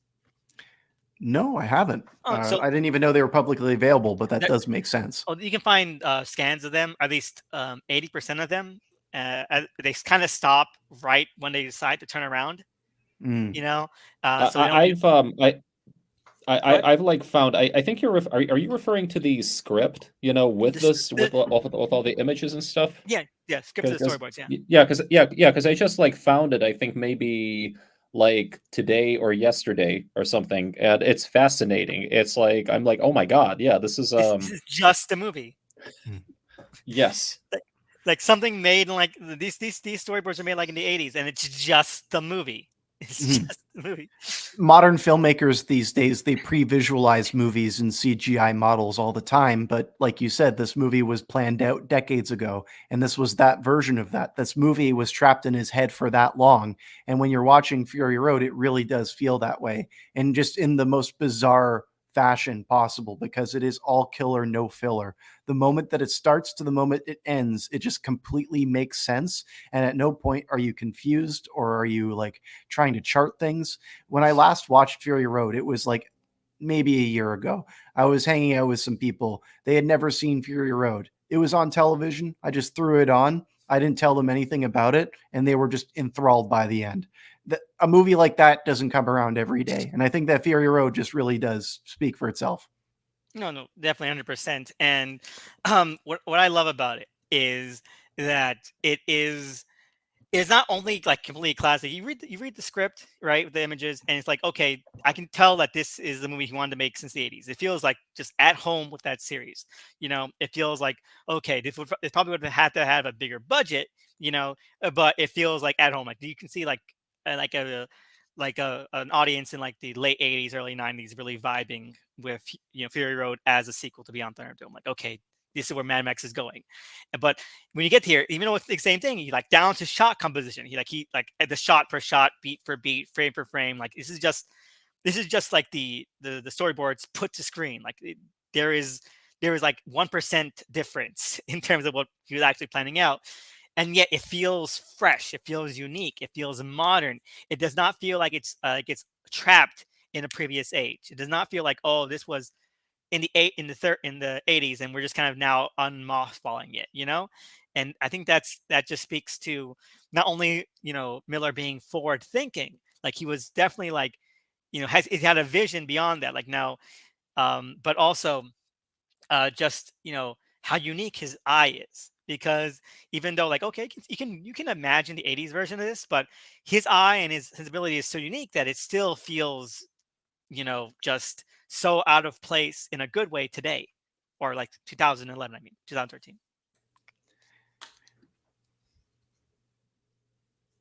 Oh, Mikhail? well, thank you. So I just wanted to respond to that a little bit. I don't think that the document though that's available is from the 80s or 90s. As far as I understand, it's actually around maybe 2002 when they were still going to be filming it with Gibson. And for one thing, for another, and it is very close to, you know, the movie that we eventually got. But if you actually look at the script, I think that there are some very telling differences here and there. And I mean, and I love to do that. I love going through, you know, like what was the earlier iteration of this work, right? So the oh yeah, the extended climax of the movie. I haven't seen any others to be honest, but that's interesting. Yeah, but anyway, so going through that script just a little bit, you know, it's interesting. So Furiosa, for example, is never really called Imperator. She's always referred to as Praetorian, which to me is interesting. It's like, okay, so at some point they decided to like change her rank, right?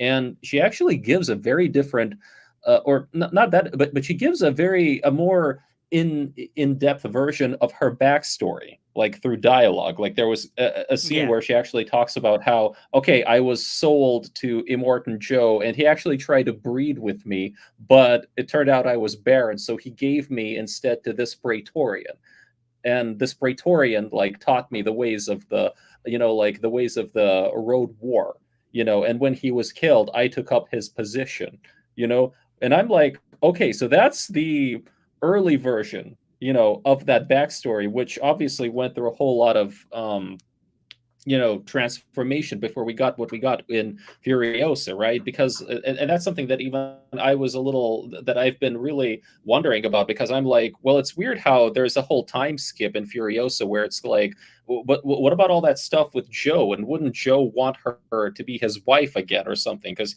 he probably figured out that, like, hey, wait a minute, you're that little girl who belonged to, you belong to me. You were supposed to be my wife or whatever, right? And they completely skip over that. Um, so anyway, it's just fascinating what remained the same, and a lot of it remained the same down to specific dialogue choices, right? But a lot of little things here and there also, yeah, they kind of changed around, right? So I would say, yeah, it's interesting to look at this version from around, I don't know, 2000, 2002, and look at the movie that came out in 2015 and be like, huh, okay, well, that's interesting. Have you guys seen the third season of The Bear yet? No, and I never will, because I feel like The Bear. Whenever I see clips of it, like, this is just Ted Lasso. I'm not gonna watch Ted You're Lasso again. sorely mistaken. I've seen both shows, and Ted Lasso sucks, and The Bear's great. But you're welcome to your opinion. But the reason I bring it up and is because in the opening of season 3 of The Bear, there's a sequence where Joel Mikhail, who is the main character's teacher in school, he tells him to subtract because Carmi, the chef, keeps on putting too many extravagant details to the dishes, right? And for anyone who's ever made a movie before, this is the same case in filmmaking. When you come up with an idea for a movie, you come up with a million ideas, right? And then you have to kind of bring it down to the most refined possible idea that is at its bare essentials. What is the story about? Where are you going? What do they need? All of those things need to be simple. So like someone standing at the back of the room can see it as clear as day, right? And what we're talking about with this 2002 document into what it became in Fury Road, that's exactly what happened. He subtracted so many times over and over again until he got the gist of what he needed. Now, we've finally gotten to the point where I reverse my trap card and I bring up why I brought up Lorenzo's Oil before. And the reason I think that Lorenzo's Oil is so important with George Miller's filmography is because that's when he falls in love with silent films. F.W. Murnau is his biggest influence on Lorenzo's Oil. And in Fury Road, he really adopts that silent film aesthetic. And since Fury Road, he has not stopped. And the filmmaker he is closest to nowadays is F.W. Murnau versus I don't know who you would compare him to in the 80s, but you'd compare him to probably some exploitation filmmaker who makes cheapo, guys in leather punching each other movies. Yeah, right. But now he's evolved into somebody who's very clearly evoking like The Last Laugh or like Sunrise, Tale Two Lovers, like movies like that feel more in line with Fury Road and Furiosa than traditional action films. And it's because of those crossfades. It's because of the plain, framing of everything, the lack of dialogue. Music, we'll get into music specifically. I'll tie this in with Furiosa, but with Fury Road before, I'm not the first person to say that it's like a silent film, but I think that specifically with Lorenzo's Oil, there's this thread of F.W. Murnau and how Miller doesn't necessarily try to get to like a version of himself that's most essential. He's also bringing cinemas like bones to their bare essentials. And I think that's a wildly fascinating thing to see because when he did it, it's massively successful. Okay, I just have to say that oh, sorry.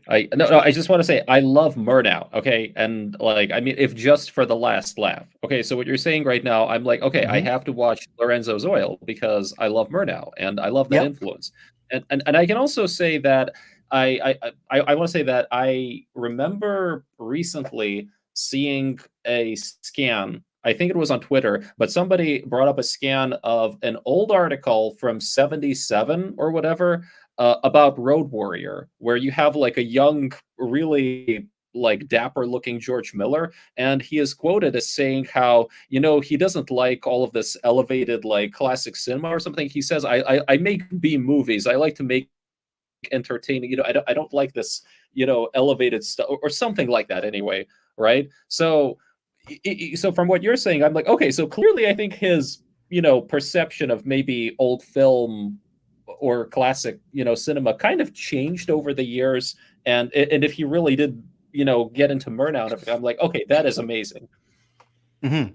Well, So yeah, I wanted to say is when you mentioned Murnau, like that makes a lot of sense to me because when I was watching the black and white, black and chrome version of Fury Road, I'm like, this this works. Like every shot in this feels like an old kind of black and white kind of film. Like I mean, in terms of like, you know, when you think about Nosferatu or you know, Metropolis, it feels like it has that kind of like really minimal German expressionistic kind of vibe it to it. is. Yeah. It feels of that time, and like this works so much better in like in my estimation in terms of like the sort of shot framing and shot composition um, that you know I'm just tempted to watch it in black and chrome from now on. You know, I do feel like while the colors are fun, I think they sometimes get in the way of like how beautiful these shots are in black and white and how they're composed and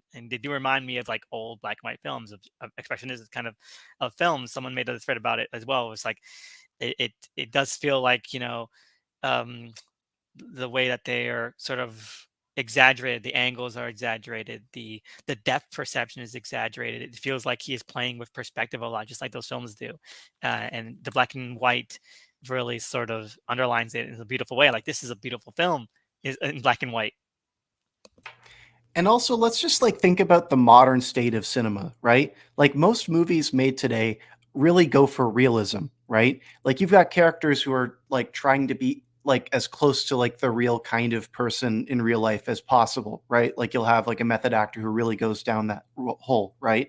But what's interesting is Miller's films fly in the face of that entirely. Everything is exaggerated to the nth degree, and like it's fair to call these movies expressionist films. Like these are a like direct line between this and silent films in that specific regard, right? They throw their whole back into making everything as kinetic and efficient as possible, and that's an art. That is an art, and I feel like many filmmakers today have lost that talent. And I think that's a really great quote that you bring up there about how he kind of assuaded the classics, as he put it, back in the 80s when he was making Road Warrior. I think that perhaps maybe George Miller, as he got older, he recognized the importance of his stature in the film industry. And then in that moment, he's like, well, like, what did the other greats do? And you know, I call on Murnau specifically because that's who I see most clearly, but I imagine he had several other influences, right? Yeah, that's pretty much all I wanted to say there. So I get like I'm at a loss on how to like really dig deeper into Fury Road because as you mentioned, it is all you know, all, no fat, all gas, you know, no filler, you know, like what can we say about that isn't evident, just that just kind of bearing down at you like point blank.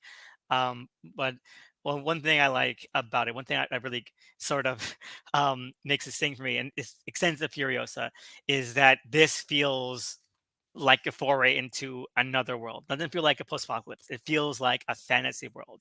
It feels again is where we got from the Peter Pan vibes of Beyond Thunderdome. Now we are in a fantasy land. Like it is a fantasy land. This is this is the next age of mankind, basically. Like this is not just like a fallen humanity. This is what comes after us. You know, it's Mhm. primordial, and I love it. Yeah, I think that's a great point. Like it really feels like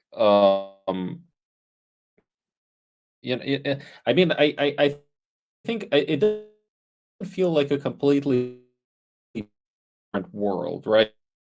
But it really feels like a new world built on the ashes of our world. You know, there are things an older, you know, like even terminology just feels kind of like, you know, it's kind of loosely based on like what we, I mean, like at one point the war boys, they have this thing about like, we are war boys, Fukushima kama crazy, and I'm like, wait, is that Fukushima kamikaze? Apparently, I'm like, okay, interesting. So what is like, wait, what does like World War II in Japan have to do with this stuff?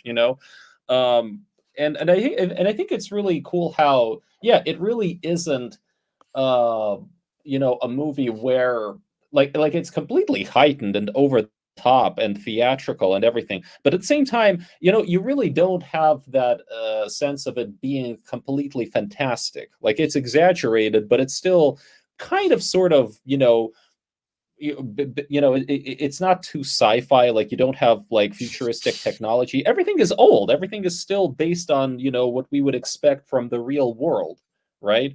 um and I love that. I think it's just so brilliantly realized and executed, and you can tell that a lot of forethought was put into it, even because it's like, well, you're completely immersed. You're thrown into the deep end like Max is, right? Like, I mean, those opening minutes are just insane. Like the amount of, with all the speed ramping and everything. So you're thrown into this context, and it sets it sets like the tone or the pace for how information is thrown at you. Like, and I mean, not a lot of stuff is explained. You kind of have to catch up all the time. Like, there's no hand holding here whatsoever.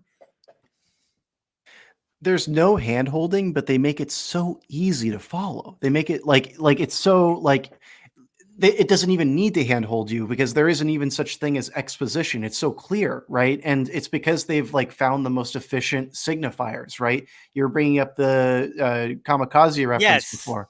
Sorry, go for it. Well, no, you're definitely right. Like signifiers, everything that makes up the War Boys and the Citadel and all of those, they're extensions of things that we already know. Cultural touchstones, cars, World War II, kamikaze. Who doesn't know what kamikaze means? They bring these up, they put their own spin on them, but because they're bringing them up, because they're using them in such a easily identifiable context, we understand everything about their deal off the bat.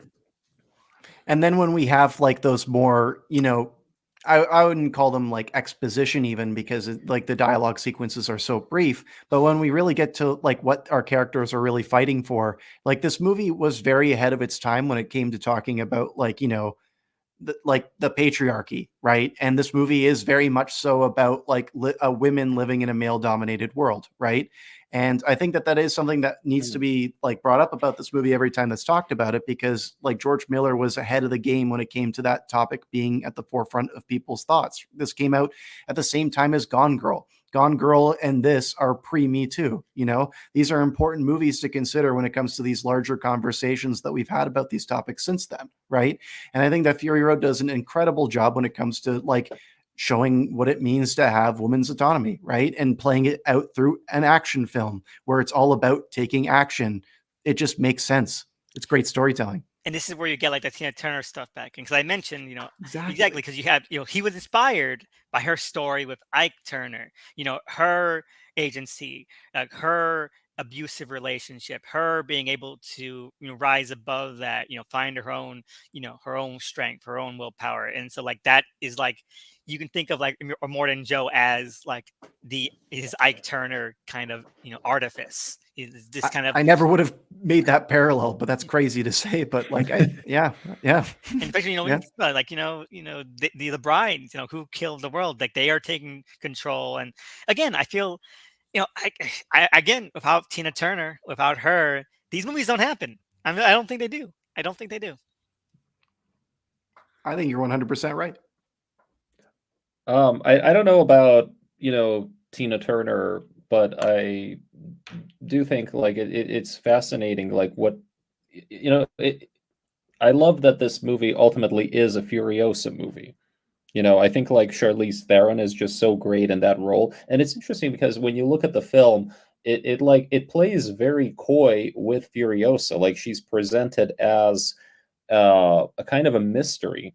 The way that the movie is structured, it's like you really don't know. Wait, who is she? What is she doing? And you kind of get like an idea of who she is. Like it's a very gradual shift because the movie really does start with Max But then it's like Max becomes, he becomes like kind of like just again like kind of a side character. I mean, he's literally, trapped, like tied up, like strapped to a car, and it's like he has no agency whatsoever. And so the movie instead follows Charlize Theron's character, and you don't even know like what it is that she's doing initially or why, right? And so there are these gradual reveals that happen along the way. It's like, wait, she's doing something that's off script or off book. Wait, it turns out she stole all these women. It's like, oh, wait a minute. So she's completely, going rogue here, right? And oh, wait a minute. Okay, she's the main character, and Max is like more of a, and kind of like, I think a good part of the movie is just about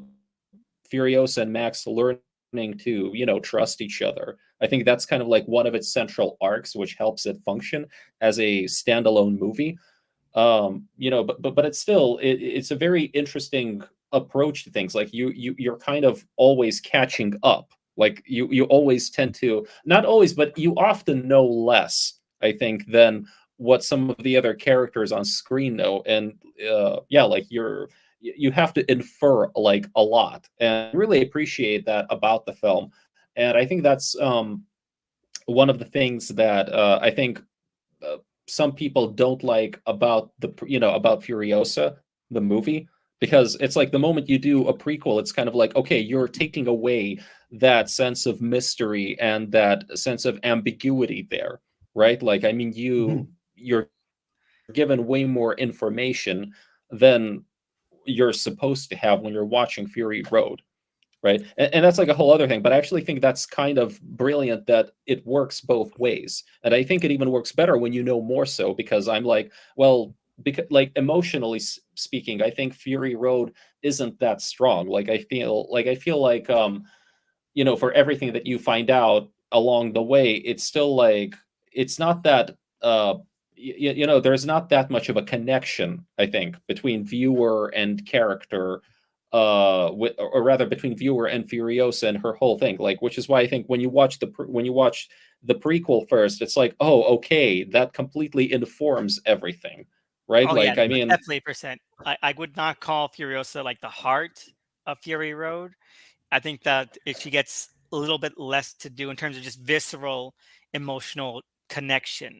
You know, I feel like, some of the brides, Nux, like in terms of like really sort of bonding with those characters, I feel that Furiosa, you know, I enjoy her. And again, I think a lot of that comes from Furiosa, the film now, in terms of like just how connected you are with that character. Because as is, like she's cool, she's great, she is exciting, she's just like a really sort of interesting character, piece of the film.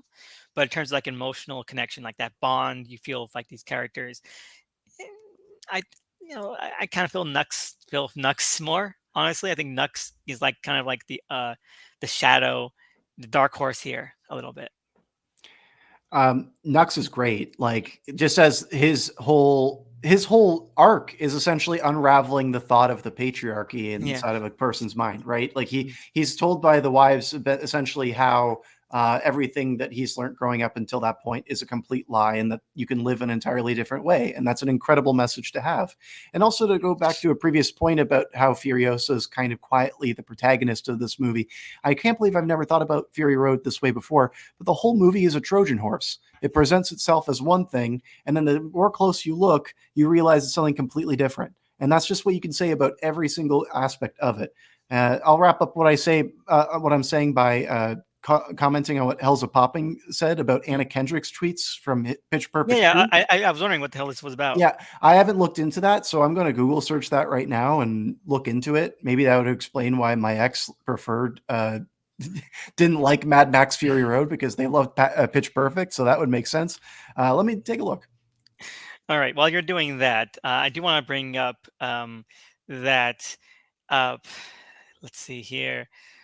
Hmm, actually, again, like what is there to say about Fury Road? Because it's so on its face. So like it really holds nothing back in terms of what it's saying. I'm at a loss. okay, I'll put this out there. What do you guys think of Tom Hardy as the new Max? He's bad. He could have been better. I don't I really care for him. I think that he is frustrated, and you can see it in his performance, but in a way, it kind of works for it, right? So for me, I see Tom Hardy being tricked into making a performance, right? I don't see him making conscious decisions into making a great performance. I think Charlize Theron is certainly more aware of what Yes. she's doing, right? Yeah. No. But Tom Hardy, you can feel his ego there. I don't think that, I'm not saying that to, take what I know about the behind the scenes and bring it into the movie itself. But I do think that he does a good job. I think he does a serviceable job. I think that now that he's seen Fury Road, he understands what George Miller was going for and would probably do a pretty good job a second time Yeah. around. So I'm shocked whenever they say that, because like, did you guys not read the script? They have images. The script was all images. How did you not know what he was going for? But like, like actors are professionals in the sense sometimes that, like, okay, when you hire an actor onto a role, right? People have this idea that you're going to be sitting there going, okay, you're going to, sorry, how would I phrase this? It would be like, some people think that the idea of an actor's job is to constantly be in communication with the director, but sometimes it's the exact opposite. Sometimes the director and the actor don't meet until they're on set that day, right? And that would be like a bad case scenario. Sometimes rehearsals are the best thing, right? But when it comes to Tom Hardy, he probably was kind of thinking in that kind of realm, right? Where George Miller, he treats actors like they're action figures, right? He forces them to go into specific positions and tells them to throw their natural instincts out the window, right? An actor sees themselves as a part of the artistic experience, and George Miller is kind of saying, nah, you're just kind of my plaything. You got to fit into this box. So on one hand, I see where Tom Hardy would get frustrated with that, because he's like, I don't have any reason to imprint onto this character, right? But then on the other hand, you have George Miller, who's like, I have this one idea and it needs to be that, and you are the only person who can do this, because Mel Gibson is too old, like that's what you have to do. Yeah, and certainly too racist. Let us know if you find the Anna Kay tweets, because I did not find them. Yeah, tweet him at Tony, like you said you're going to do. Like, we're all hoping to see him. But I agree. I like Tom Hardy. I think he gives great performances. He was fantastic in The Bike Riders. I teared up in some of his scenes. Like, God damn, man. God damn. Like, he's so good. But in here, he's outshined by everyone. He's outshined by Hugh Keays-Byrne. He's outshined by Nicholas Hoult. He's outshined by Riley Keough. He's outshined by Charlize Theron. He's outshined Zoe Kravitz. He's outshined by everybody. He just kind of just plods around. Again, that's serviceable for what Max does, but not saying that this lends any validity or credence to like the whole manosphere, culture warrior shit. We have to talk about them, right? Because like, I think this was one of the first things where you get like that whole fandom culture warrior grift kind of shit. A lot of people 100%. like no, they're feminizing Mad Max, and like, even now, you know what? I'm gonna say it. Fuck good bad flicks. Fuck him. Okay. What happened? Because he is a shadow like culture warrior grifter. He won't say it like on his YouTube videos. Like, his YouTube videos will usually just be like very kind of simple, but like his Twitter presence, right? He is a full on culture warrior bullshit, and it is. And like, on his, not like his personal, sometimes his personal tweet, but like in a lot of his replies and a lot of stuff, like he quote tweets, and I'll see it pops up and everything. He is like full on culture warrior, and he like, when Furiosa came out, he's like, this is what they get for for trying to steal the Mad Max franchise away from Max when Furiosa bombed, right? And like, God, man, I used to love your vids, but I can't watch them anymore because I know you're such a fucking dweeb. And he's like, how are you still doing this now? Like, Mad, like Fury Road was like ages ago, I'm sorry, but how are you still doing this? Furiosa is not even meant to be like Mad Max 5. It's Furiosa. It's a Furiosa movie. So how are you still doing this, you complete dork, And I love his vids. I think he does a great YouTube videos, but he's like such a fucking moron now. Culture I had no idea. I had no idea he went down this rabbit hole. It's actually like disheartening hearing this, because I am a fan of his videos. Like, I watch them all the time. Yeah, no, I first got never heard of him. Really, he does really good videos of horror films. Nope, but I never heard of him. I first heard about this when he was like, when the last Ronin came out, the epilogue story that for TMNT that Yeah. Eastman Laird did, right? At the end, it's about like Old Man Logan, the Teenage Mutant Turtles are dead, all that kind of stuff, and they made a sequel series to it, right? Where like they made the new generation Teenage Mutant Turtles who are women, right? And he's like, Okay. oh, and he's like, I can't believe they're rebooting Teenage Mutant Turtles with all female turtles, and like They're talking turtles and who also do ninja chops. You're this gonna is get mad about their genders? exactly, and like this is a sequel to the Teenage Mutant Turtles comic where they all died of old age. Where they all died. They're all dead. What do you mean? What do you mean? This is a sequel to that one. They can't be in this one. They can't be because they're all dead. No. I saw the debate performance. I think the turtles are just fine. Put them in for another round. Anyway, it was annoying. So like a lot of that stuff happened with Fury Road, and it was disgusting. And I'm not saying it lets any credence to it, but I wish that Max was a bit more of a forward presence, because people will say like, "Oh, he was just dropped into stories." I said that even he just dropped into like Road Warrior and Beyond Thunderdome. Like these stories existed without them. They had characters and plot drive without him, but he was still like a formidable, engaging presence. And I don't think Tom Hardy is that exactly. And I think a lot No. of what he gets is now through parallels that we can draw from Furiosa. Like, and then I think that more than anything elevates his performance, because parallels we can draw to Furiosa, the film. I love. Sorry, go ahead.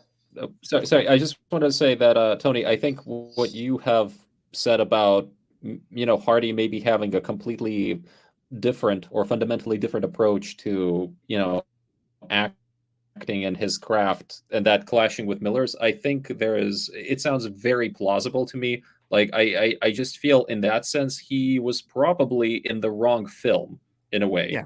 Like and I like Tom Hardy. I mean, I've seen some of his. I mean, you see him in even like The Dark Knight Rises, and I think he's like, wow, he's such a magnetic presence there with all of that, kind of theatrical and over the top and kind of cartoonish and everything, but also just you can tell like he is enjoying himself and everything, like he's fully committed to it.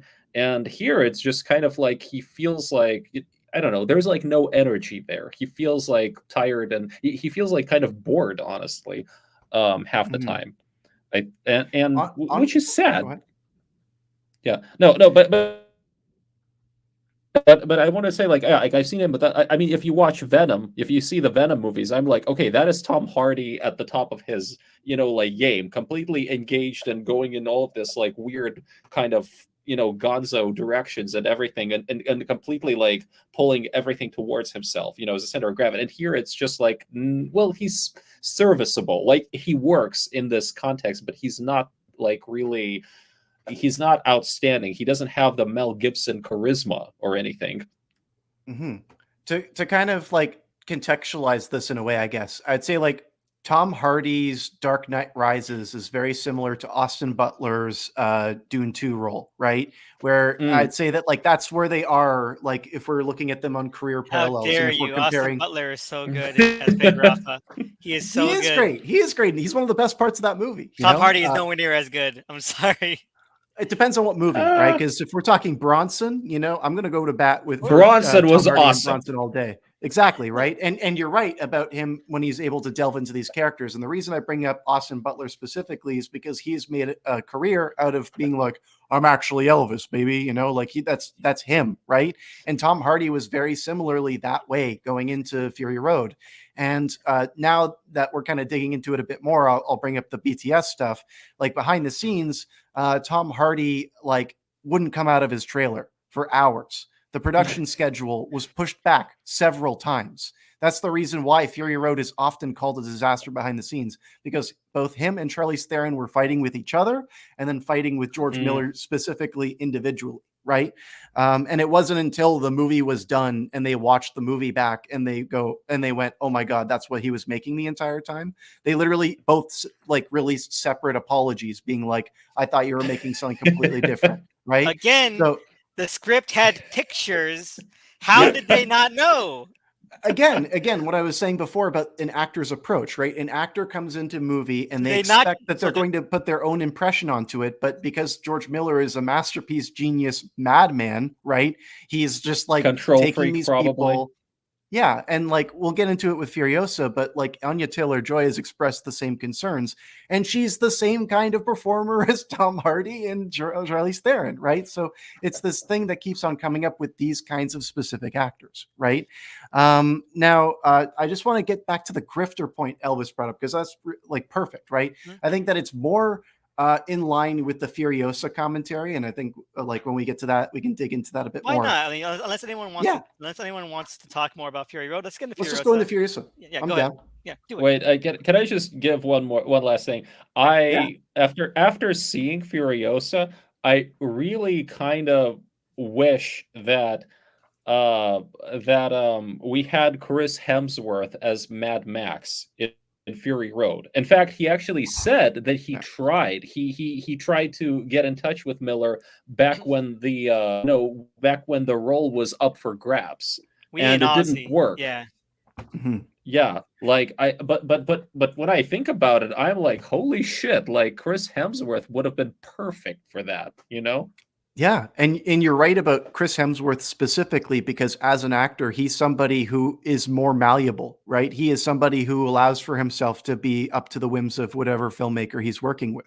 Like think about it Mm. this way.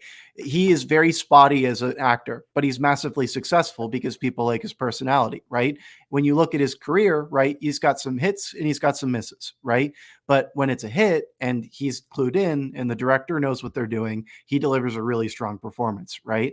And I think that with the Dementis thing, you're totally right. He would have made a great Mad Max. Mm. Anyway, so yeah, let's segue into Furiosa. You were saying that what you were in time, I was gonna tether into that, so let's just use that jumping off point. Yeah, right wing male grifters. Furiosa is kind of all about that, you know? Like it's kind of about like the cult of personality, the losers who like find other losers who are going to listen to them, right? And follow their bidding. In a way, it almost feels like it's late to the punch, but this movie was written 30 years ago. So like it technically is early to the punch, right? And Dementis is like a Samuel Beckett version of Andrew Tate. Oh yeah, no, definitely. Like the Mentis, his favorite thing is like calling to the populace. Like I love that part when he, first encounters Citadel. He's like, he does he tries to set himself up as a man of the people. Like oh we'll all share. The 1% is bearing down on you. We're all the proletariat. We're all the worker class. We're the deserving ones. And it's like it falls on deaf ears because it's a great scene because like it's the one point where like that doesn't work. He has actually met like the completely legitimately fascistic collective. Okay, like so his appeals to popular opinion aren't going to work here, and Mhm. it's amazing to see that conflict of ideals. And I do love just skip ahead into the middle of Furiosa. I do love when we first see the Citadel come into view, because like for like an hour and a half we have been just adrift in Furiosa's childhood, right? And seeing all these things, and then like I think it speaks to how instantly iconic the Citadel is within like not only the Mad Max framework but in a post-apocalyptic framework as like this fairy tale castle wasteland, like this medieval fiefdom structure. And you don't really see that in post-apocalyptic stories at this level, at this strata. Um, but the moment you see like the flare a flare in the sky, I'm like, oh, this movie is taking a turn at this point. Like we're now seeing this evolve into this. We're seeing this fold into this. Mhm. It's like seeing a crossover. Even though this is a prequel, it's like we're crossing over with Fury Road. We're crossing over this different type of film than this was. And I love that. I love that feel to it because they're definitely two different textures. Like, oh, this is the Fury Road stuff. This is it. And like I love it. I love it. I want to just add that my personal take on Dementus is that he is a guy who really wants to be like Caesar. Basically, he sort fashions himself after a Roman emperor, like even his name and everything. Like, he has like a motorcycle chariot, which is just an amazing image. Although apparently that's based on a real thing, go figure. But to me, it's like he's a guy who always wants to reach for, a little higher than he actually is, like, and he fails at that. And he's the guy who wants to be Caesar, who thinks of himself as a Caesar type, would be emperor. But he's more like Nero. He's more like the guy who fails because he's like a hedonist. He is never satisfied with what he has, and he's like self-destructive and runs his shit into the ground. Like uses up all the natural resources, and then just has to go and get more. He's like Caligula if he couldn't fuck. Yeah, exactly. Yeah. I mean, and it's such a, it's like I feel he's like such a brilliant counterpoint to Furiosa, because Furiosa is literally somebody who by design has to be silent for most of the movie. She cannot have a voice, or rather she has a voice, but she cannot exercise her right to use it. She has to remain silent and basically become very literal mute by themes choice, here. right? We're playing with very literal Yeah. themes here. Yeah, very literal, right? Like it's all justified by the plot and everything. Women are silenced in a male-dominated society. Yes, exactly. Right, it's the inverse of what happened with Mad Max and Fury Road.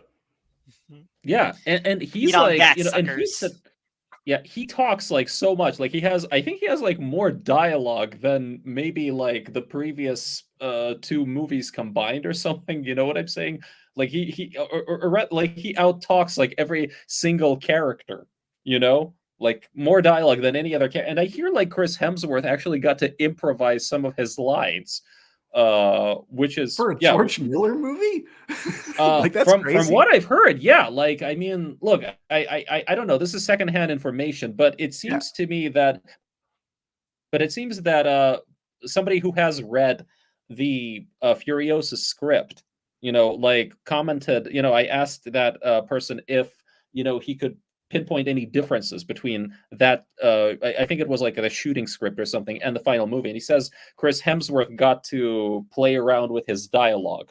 And I think like looking at the movie, I'm like, okay, I am not surprised, because I think like he probably did like some, he probably did some improv, probably like, like came up with lines, a few lines like himself, just like on the fly, and some of it made it into the movie, some of it didn't, Yeah, I can understand that, because a lot of Dementis says he's like a carnival barker. It doesn't really matter what he says. It matters like the enthusiasm at what he's trying to say. So I can understand like if he's like if he was allowed leeway on pitter patter and banter, because like it doesn't matter. What he's saying is just nonsense anyway.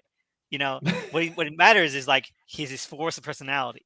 He's speaking gibberish like half the movie. Like he doesn't matter. He doesn't care what he's saying. He just cares that it gets people to do what he wants.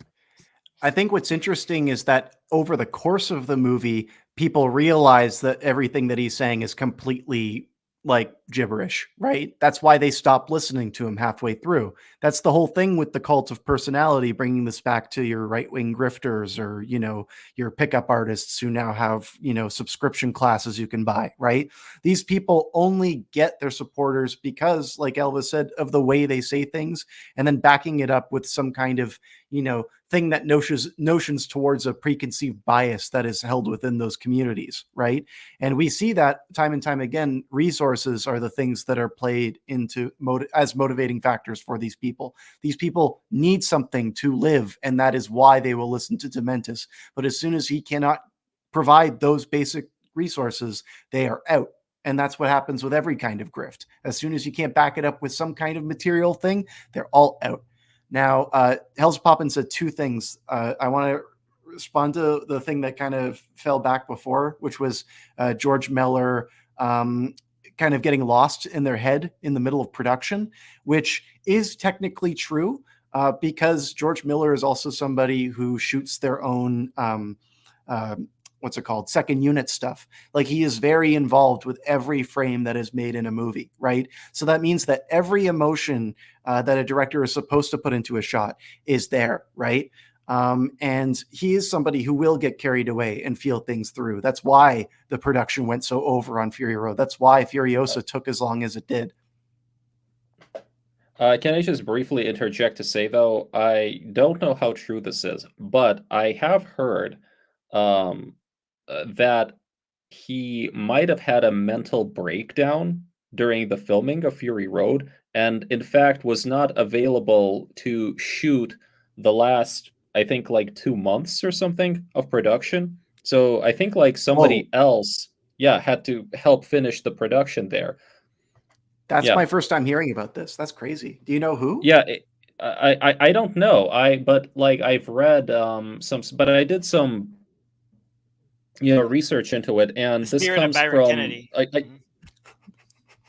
yeah, I don't know. It's like somebody again. I think like it might be the Mad Max Bible guy. Like I think he he might have talked to somebody in production who doesn't want to comment on it specifically. Yeah, but like of the horror stories that happen behind the scenes, that one has been kept really under the radar. But I suspect Hmm. I entirely believe that it might have happened.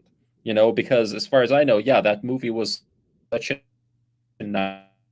nightmare to make with all the actors and location problems and everything. In fact, I suspect that's part of why he did not want to go back to Namibia for Furiosa. Like because if you look at it, yeah, they Hmm. shot them in different deserts. They shot them in, like he managed to get Furiosa filmed in Australia, and I think in part because, and I think he, even though they have very different deserts, and the wasteland now kind of has a different look to it. But I think like one of the reasons why they shot Furiosa in Australia was because after everything that happened in Namibia, it was like, no, I want to go back to Australia. To build off of that, because I know the reason as to why they were shooting in Namibia before, it was because like when they were shooting for Fury Road, they could only shoot at specific times of the year, and George Miller essentially was like, "This place looks perfect. We need to shoot here, and we need to shoot it when it's not the rainy season, right?" And then the rainy season Mm-hmm. would inevitably keep pushing and pushing the production back, right? So the fact that he did this moving to Australia with Furiosa just makes total sense, right? And like I don't know about this whole mental breakdown story. Like this is my first time hearing about it, but it sounds really fascinating. To compare it to when he was making 3,000 Years of Longing, there was an interview I remember reading when that movie was coming out, where he was on that interview and directing Furiosa from an iPad while in the interview, which I think is very strange because that's a very Wow. different George Miller than we know, right? So like he was on his iPad watching somebody else on set who was, showing what was there, and he was directing that way, which is completely foreign to me, just in any kind of filmmaking sense. Also, I'm going to turn off my webcam now because it's getting darker outside and it's just not going to look as good. Are you at a WeWork? I always wondered. No, I'm not in a WeWork. This is like an office that I have access to. Oh, So okay. like it's not like a WeWork office, just to clarify, because I guess that's technically also an office. But yeah, I have access to this office, and I prefer to record here. Okay, no problem. I was Hmm. wondering, like, anyway, Yeah. so no matter if you want to put like an avatar, feel free to as well. Now, so Furiosa, I do love everything you guys been saying about that. So I just want to back up a little bit too, just cover more ground the of the film. From the jump, the way this starts, it is um I think we were talking about Beyond Thunderdome. The way the films start, like you're in for something completely different. Because when it started, my heart sank into my stomach a little bit because I was in a packed theater. It's just packed. Now I knew this movie was gonna be different. Like I heard rumblings, reviews. I hadn't saw anything out, but I knew it was gonna be slightly different. I knew it was gonna be like something experimental. But when the first scenes begun, and you hear like black screen, and you hear like the booming voice of the first history man, and you see like the um the chapter outcome was like chapter 1, the panopticon of isolation, or whatever it was, right? And like my heart sank to my stomach, like is this going to play well with this packed theater with like 70 people in it? I was watching in IMAX, like true IMAX, okay, the only true IMAX theater in New York here. And like, oh god, is it gonna play well, like, or is it gonna be like, is it gonna drop like a lead balloon in this audience? um because then you get like that big zooming shot of like into Australia. You have that scene where like the lone history man is in the desert as he fades out.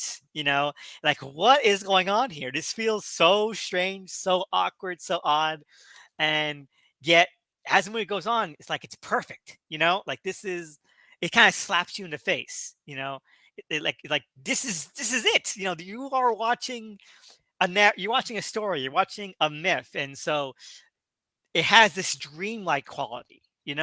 It's like it's like um it's like a fairy tale. I'm going to say it again. It's like a fairy tale. Like, you are dropped into something that has an unreality to it, like a more distinct, more visceral unreality. Like these are images, but the way they look, the way that they're executed, these visual effects is like it is uncanny. And that's how I felt like for like that first 30 minutes. All this uncanniness. It took so much to get used to. The Garden of Eden that we see, the way that Furiosa's mother, Mary Jo Bassa, right, chases after that Becker gang. It's like there is this cartoonish, exaggerated, even for the Mad Max series, way that these all transpire. It is just off kilter, and I'm like, this is such a strange film. This is so strange. Oh my god, what do you guys think? I just want to say, first of all, it's so apparently I don't know if he's the first history man exactly, but like I was like really I remember seeing that. I'm like, huh, that's interesting. Who is this guy and why is he the narrator? But here's the thing, apparently in the script for Furiosa, his narration is pretty straightforward in the movie, right? But apparently in the script it stated that his narration was supposed to be delivered in the form of slam poetry, and like I have no idea what that is. but Really, it's like a precursor to rap, basically. Do you know? You remember the scene in 22 Jump Street where Jonah Hill's character is going, Cynthia, Cynthia, she died for our Cynthias. That is slam poetry. Or have you ever seen? My go-to would have been "So I Married an Axe Murderer" because Mike Myers' the character. Cultural approach. Mike Myers' character in "So I Married an Axe Murderer" is a slam poet, and he's like, "Woman, whoa, man, whoa, man, no man," and like, you know what? Which would have been a perfect slam poetry audio clip to open this film, and I'm tempted to like. Make a little edit where Furiosa set against Mike Myers's "Woman" slam poetry. That's better than making this movie black and white. Like you're finding a new way to make the themes front and center. Didn't they announce finally the black and chrome? Okay. So yes, they did. In the Happy, Sad, Confused podcast, Miller has confirmed that they've already done it. And according to Digital Bits, it will come out later this year as part of a 5-film Mad Max box set.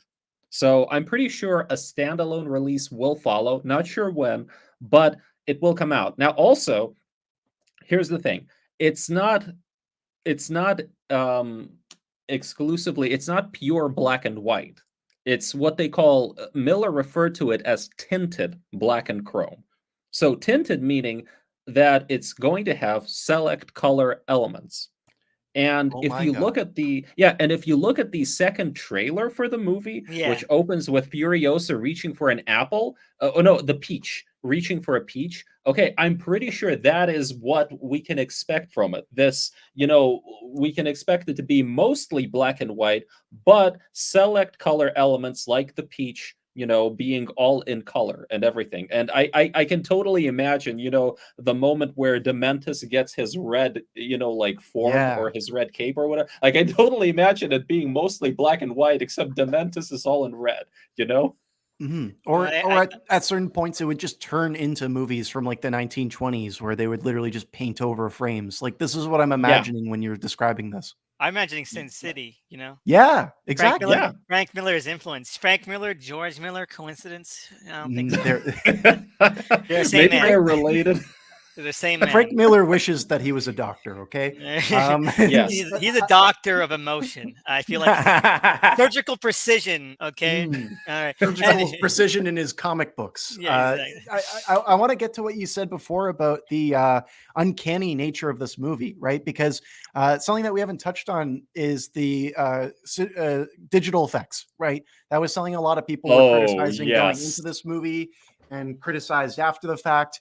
And like I've said it before, and I'll say it again, that shit does not matter. What matters Thank is the you. intention, is the emotion, right? Does it work on a visual level? And I said something at the very beginning of this podcast. I said, hey, this movie is like entirely dependent on an unreliable narrator, Mhm. right? And somebody who's telling the story. I think that if we're going to look at this from that conceptualization, I think that it only makes sense to imagine this film as the story that Charlize Theron as Furiosa tells herself to make sense of her own origin. That is why things feel as apocalyptic in that first moment with the mom, right? Like that scene feels closest to the sandstorm in Fury Road. And like that's a weird thing, really. And it's like a fairly like small scale chase sequence between two guys on a motorcycle and one woman on a motorcycle, right? Until it becomes something different. This is all to say, I'm not trying to excuse CGI that may not be up to snuff, but I think that in the unreality of some of the shots presented, it gives off this like, reflective nature to it. Like I'm watching it and I feel like I'm watching somebody remember something, and the details change from shot to shot because the importance that matters to them changes from shot to shot. That's how I take it.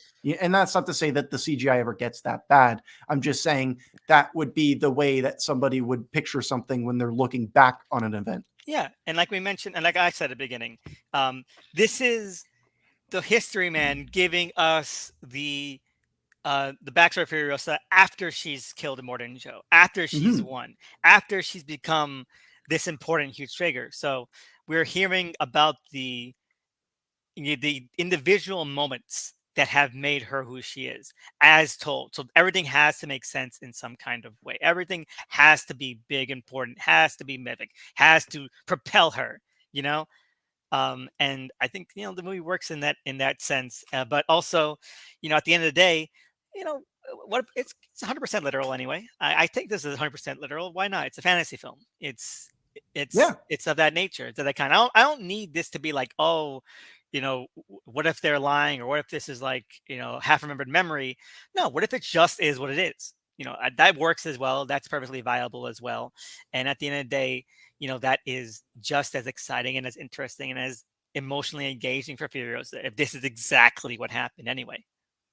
I take it literally. Like Yeah, me too. I don't think like I don't think there is any there's no doubt in my mind that this is the way things have happened, relative to what we see in Fury Road. I don't think like there's any okay, I mean, yeah, like you can picture different ways that Dementus might have died or whatever, but I'm just like, but no, like I mean the way that it's presented, that's the most coherent and the most thematically correct way for things to happen. Like it just feels like so complete and Yeah. so on point, as a story, and going back to the whole digital effects thing. Okay, so I remember I remember really getting sick of people crapping on the look of the film or the digital effects of the movie based on the trailers. I remember just reading that discourse online, and I was getting like so tired of it. What really bothered me was how you would have people who would start who would bring up this idea that like Fury Road was so cool because it was like 80% practical effects. They use like a minimal. Baloney. Yeah, Have they, yeah, they use like a. have you never seen the people who said that didn't watch the film until since they were like 8 years old and they Well, didn't know what CGI looked like? I mean, well, yeah, but see, part of the problem though is that the marketing campaign for Fury Road, they really downplay the significance of CGI. Like you look at some of, and there's this whole, and this is like part of the problem with blockbusters today. Like there are VFX artists complaining about how the marketing for a lot of big budget movies, well, they're lying. They are trying to say this is a no CGI film, Exactly. where whereas in reality, there's like a lot of CGI. Like, Top Gun Maverick had a lot of CGI. A lot of the planes you see, okay, yeah, they shot some actual footage, but then the planes were like replaced with digital duplicates or whatever. And I remember when I read that, and there was a great 4-part YouTube series about that, like no CGI is really invisible CGI. I looked into the whole quote, right? Because everybody's like, oh, like Fury Road is like 80% practical effects. George Miller said that it was over 80%.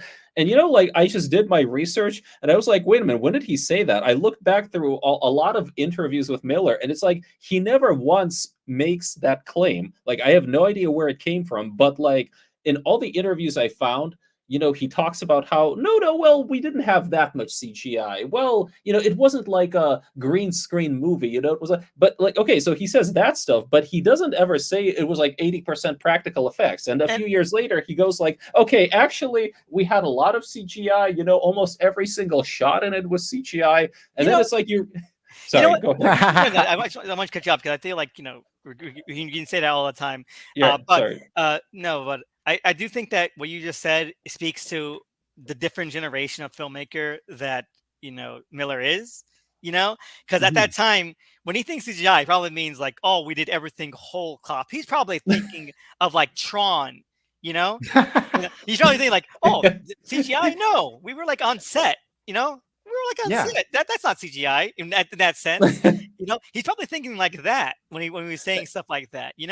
So And his conception of CGI of like, kind of sort of he's deliberately being a little coy initially. Years later, he's like, okay, every shot had some CGI in it, to be honest. He like literally, I have quotes. Oh my god, Horizon only made 4.1 million. Jesus. Unfortunately, Horizon was always destined to do that. That movie is going to thrive on cable television. But when I want to get to what you're saying about like a director marketing a movie, because that's really what happened there, right? Was he didn't deny those things because he knew that was kind of the hype around the movie. Whenever someone watched the movie, they had the Soderbergh effect where they sat there and wondered how it happened, right? And that's really what a perfect movie does, is it blends the seams so well that at no point do you sit there and go, oh, did that entirely work for me, right? And I think that Furiosa kind of suffers from Fury Road success in the same way that Road Warrior suffers from Fury Road success, because there are those down moments where we're meant to kind of be in slow consideration, where the audience then sits there and starts to pick apart the CGI. Helza Poppin says people are weird cops with CGI these days. That's because they think that there's a purity in a movie being done without CGI or having the perfect CGI. They'll point to a movie like Godzilla -1 and they'll be like, look at how amazing the CGI looks in this movie. And it only cost $15 million, completely ignoring the fact that the movie was made with exploitive means. Like, you only make a movie that cheaply that looks that good by exploiting your workers. And people are literally saying that they would prefer having a movie that exploited their workers than, taking a few cuts here and there to make something that altogether visually makes sense and still looks good. Like, it's so bizarre to me that people are such cops about that.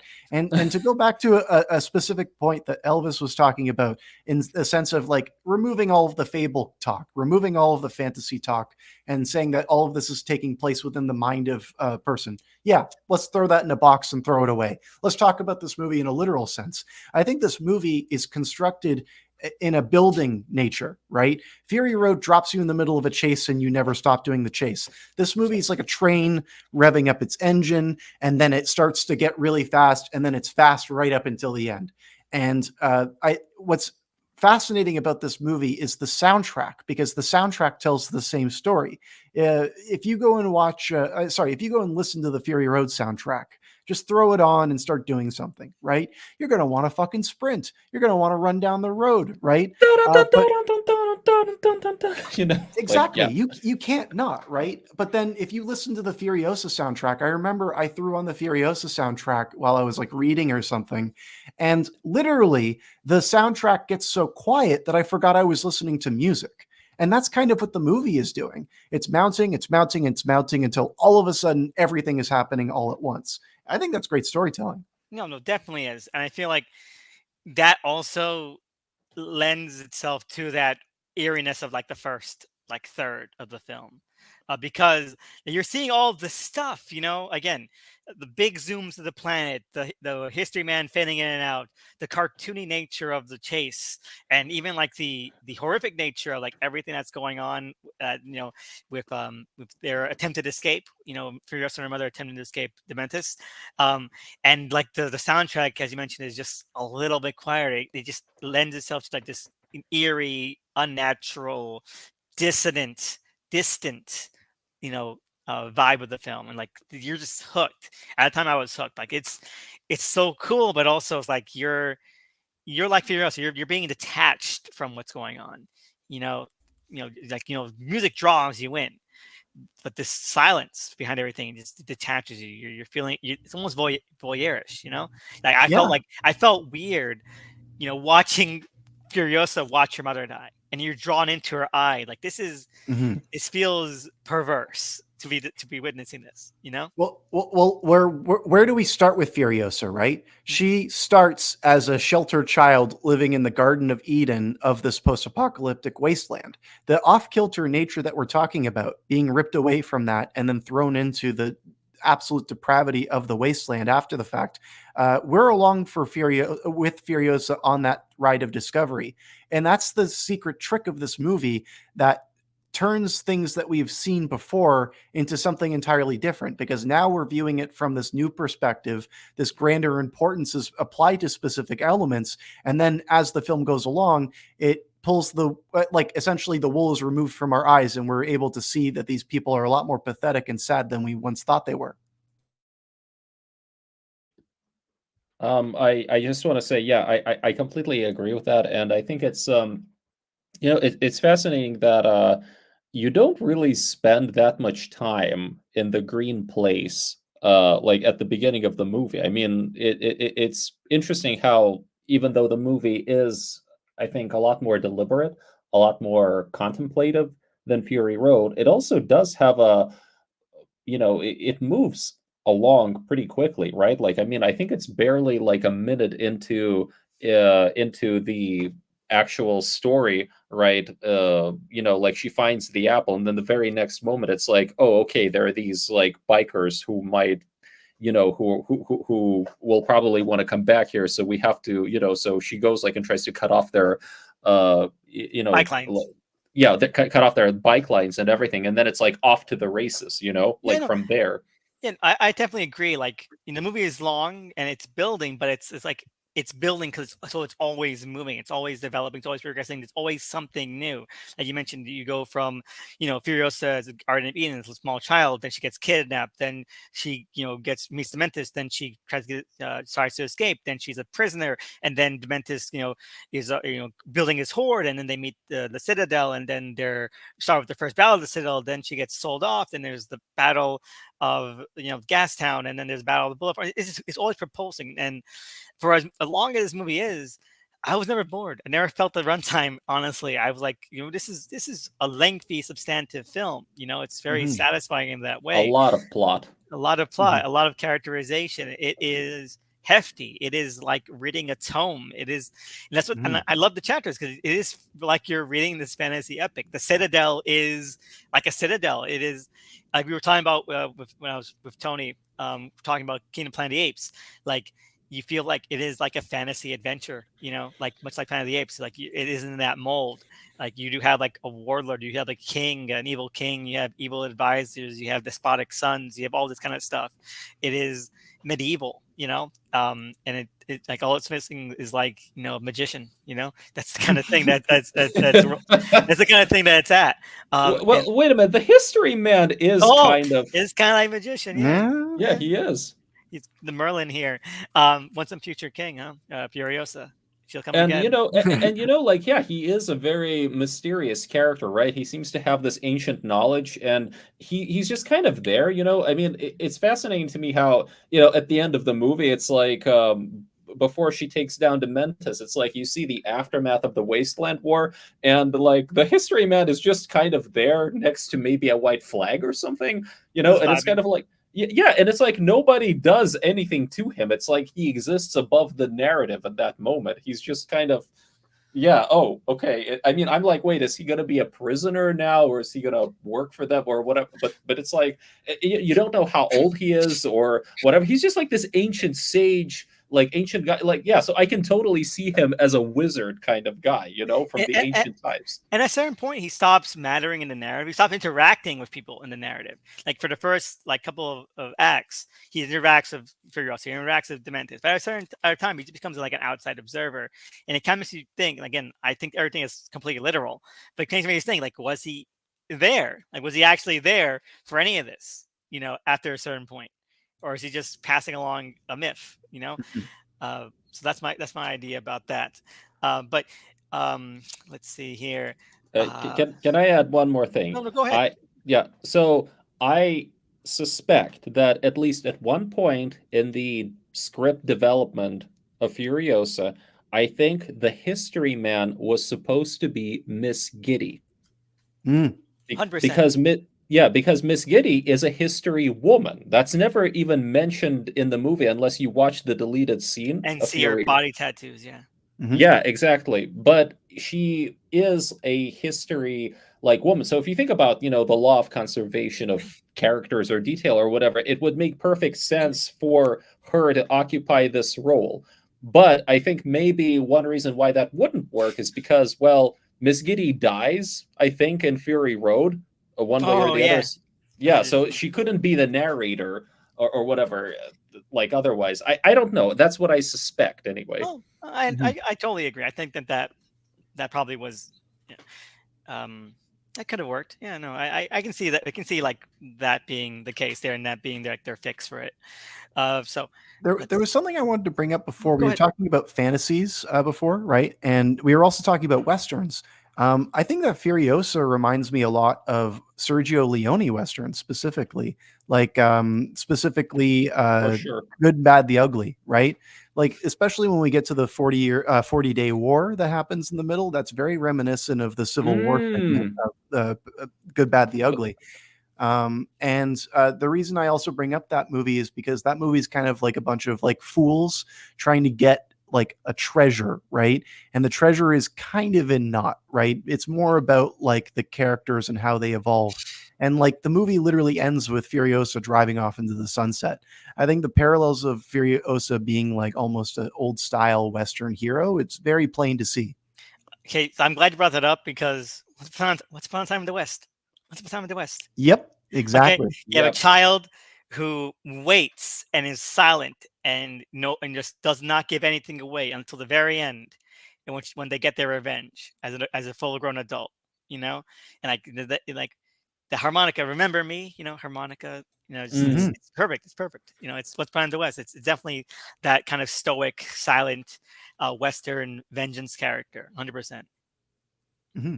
All right. I Oh also yeah. think Go that ahead. okay, so I think that you guys remember that how Toe Cutter and his gang were introduced in Mad Max? Mhm. Hmm. They were waiting for the Knight Rider's body to be delivered via train, Hmm. right? To me, that was also a Leone reference right there.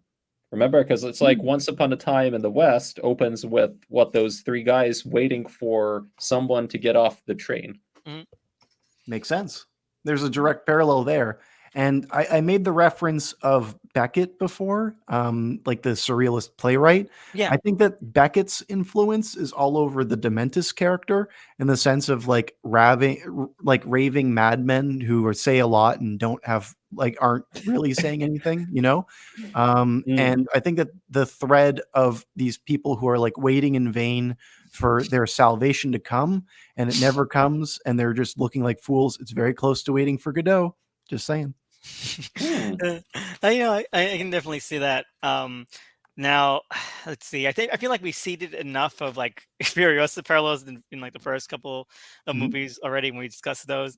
They're like, okay, so what specifically about Furiosa like is there to delve into? One thing I want to bring up.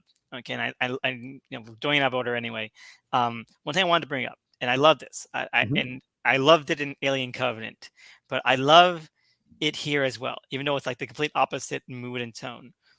I love the idea of creating life as a surrogate for creating a family, because creating life doesn't mean having a family. You can create life in different ways.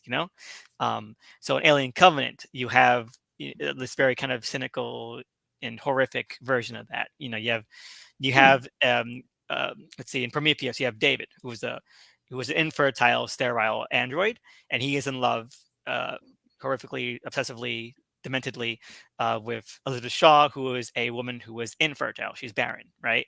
And Uh, in Alien Covenant, you learn that he has used the alien, the alien biochemical, okay, the proto molecule thing, um, to horrifically mutate him and her in order to create life in the form of eggs that become the alien species. So, in effect, in his demented, obsessive mind, he has created life out of the love he has for her. And it's horrific, and it's like one of the most horrific things I've ever seen in a film.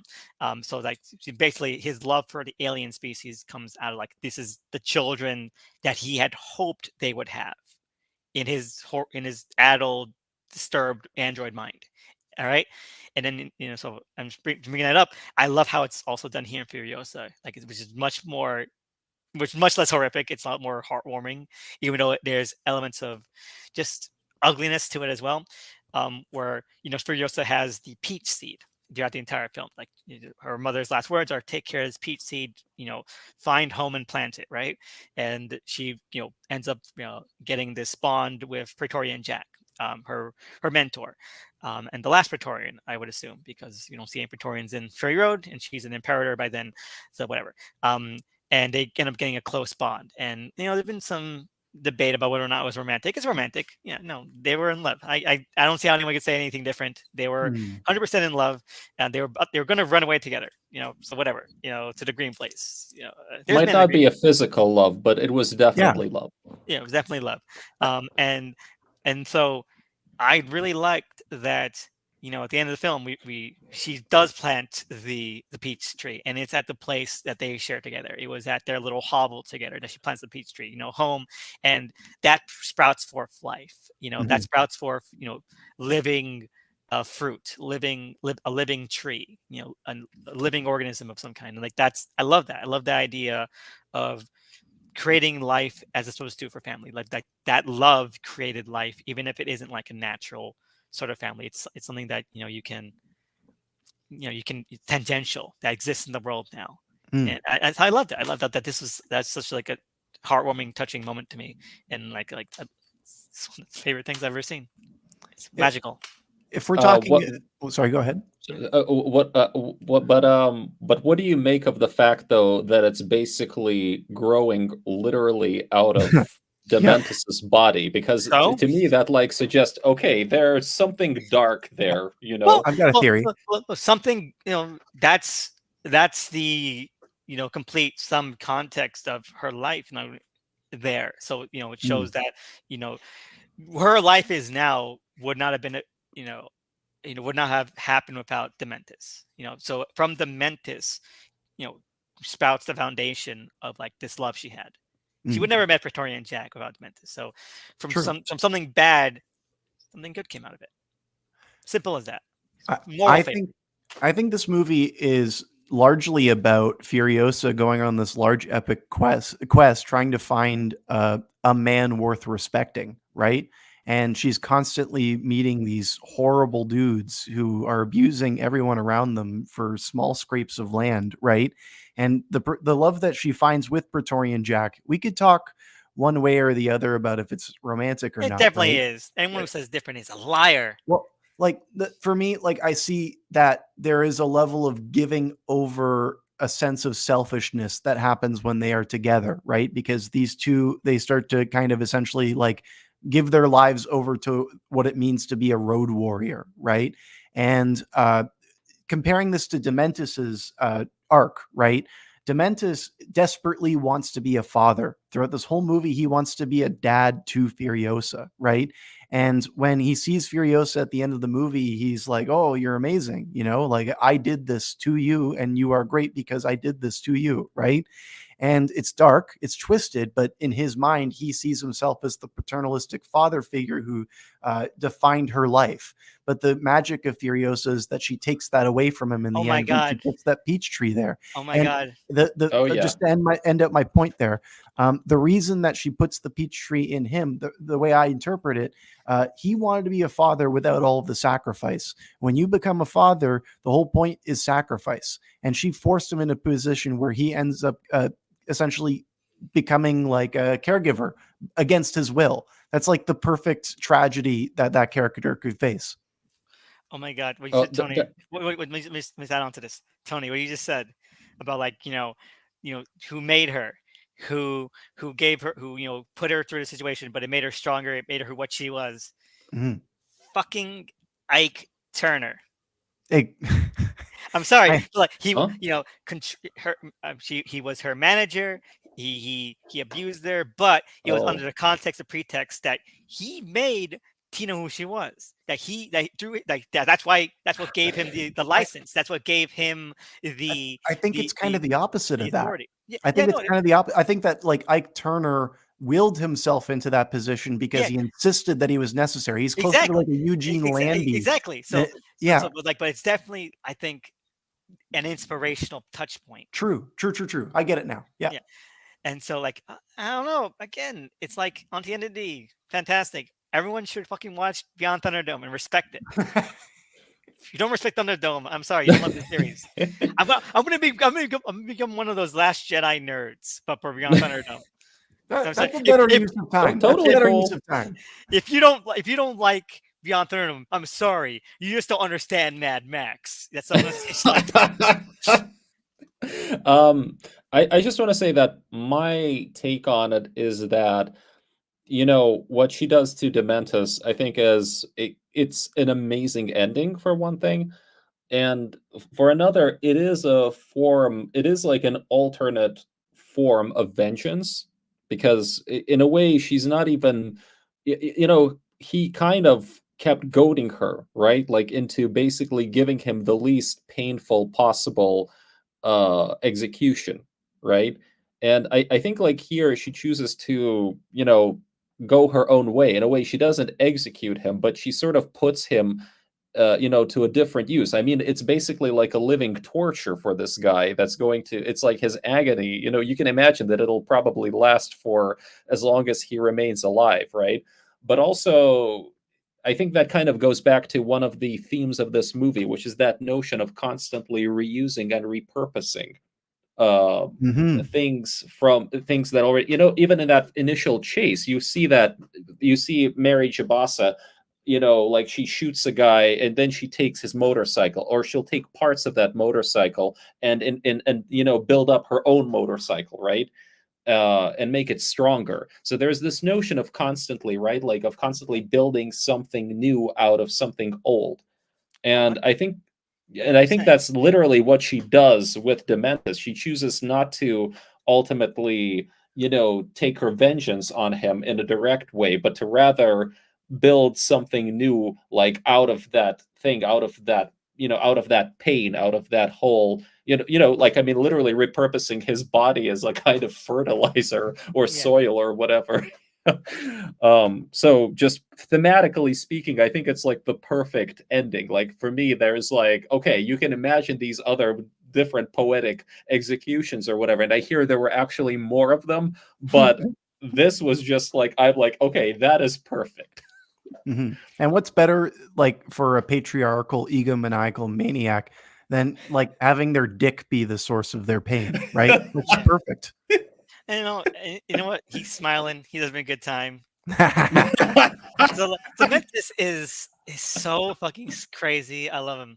He's a great character. He's Chris like, Hemsworth is fantastic in this movie. at the end of the day, he's like, you know what? I asked for this and respect. Like, it's it. You look at Dark Parallels, Mad Max. It's like how Road Warrior ends. Like it's not even a shitty situation, but I respect it.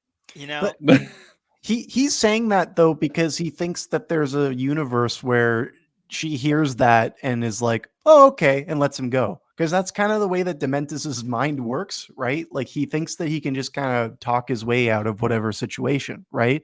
And he largely does Yeah. because he's mostly dealing with other egomaniacal like men, right? Mhm. So the fact that it goes this way, he like yes, in that moment he's saying like, "Oh yeah, do it," but does he actually believe that Furiosa could actually be epic as he says? Well, he's smiling as a tree. Mhm.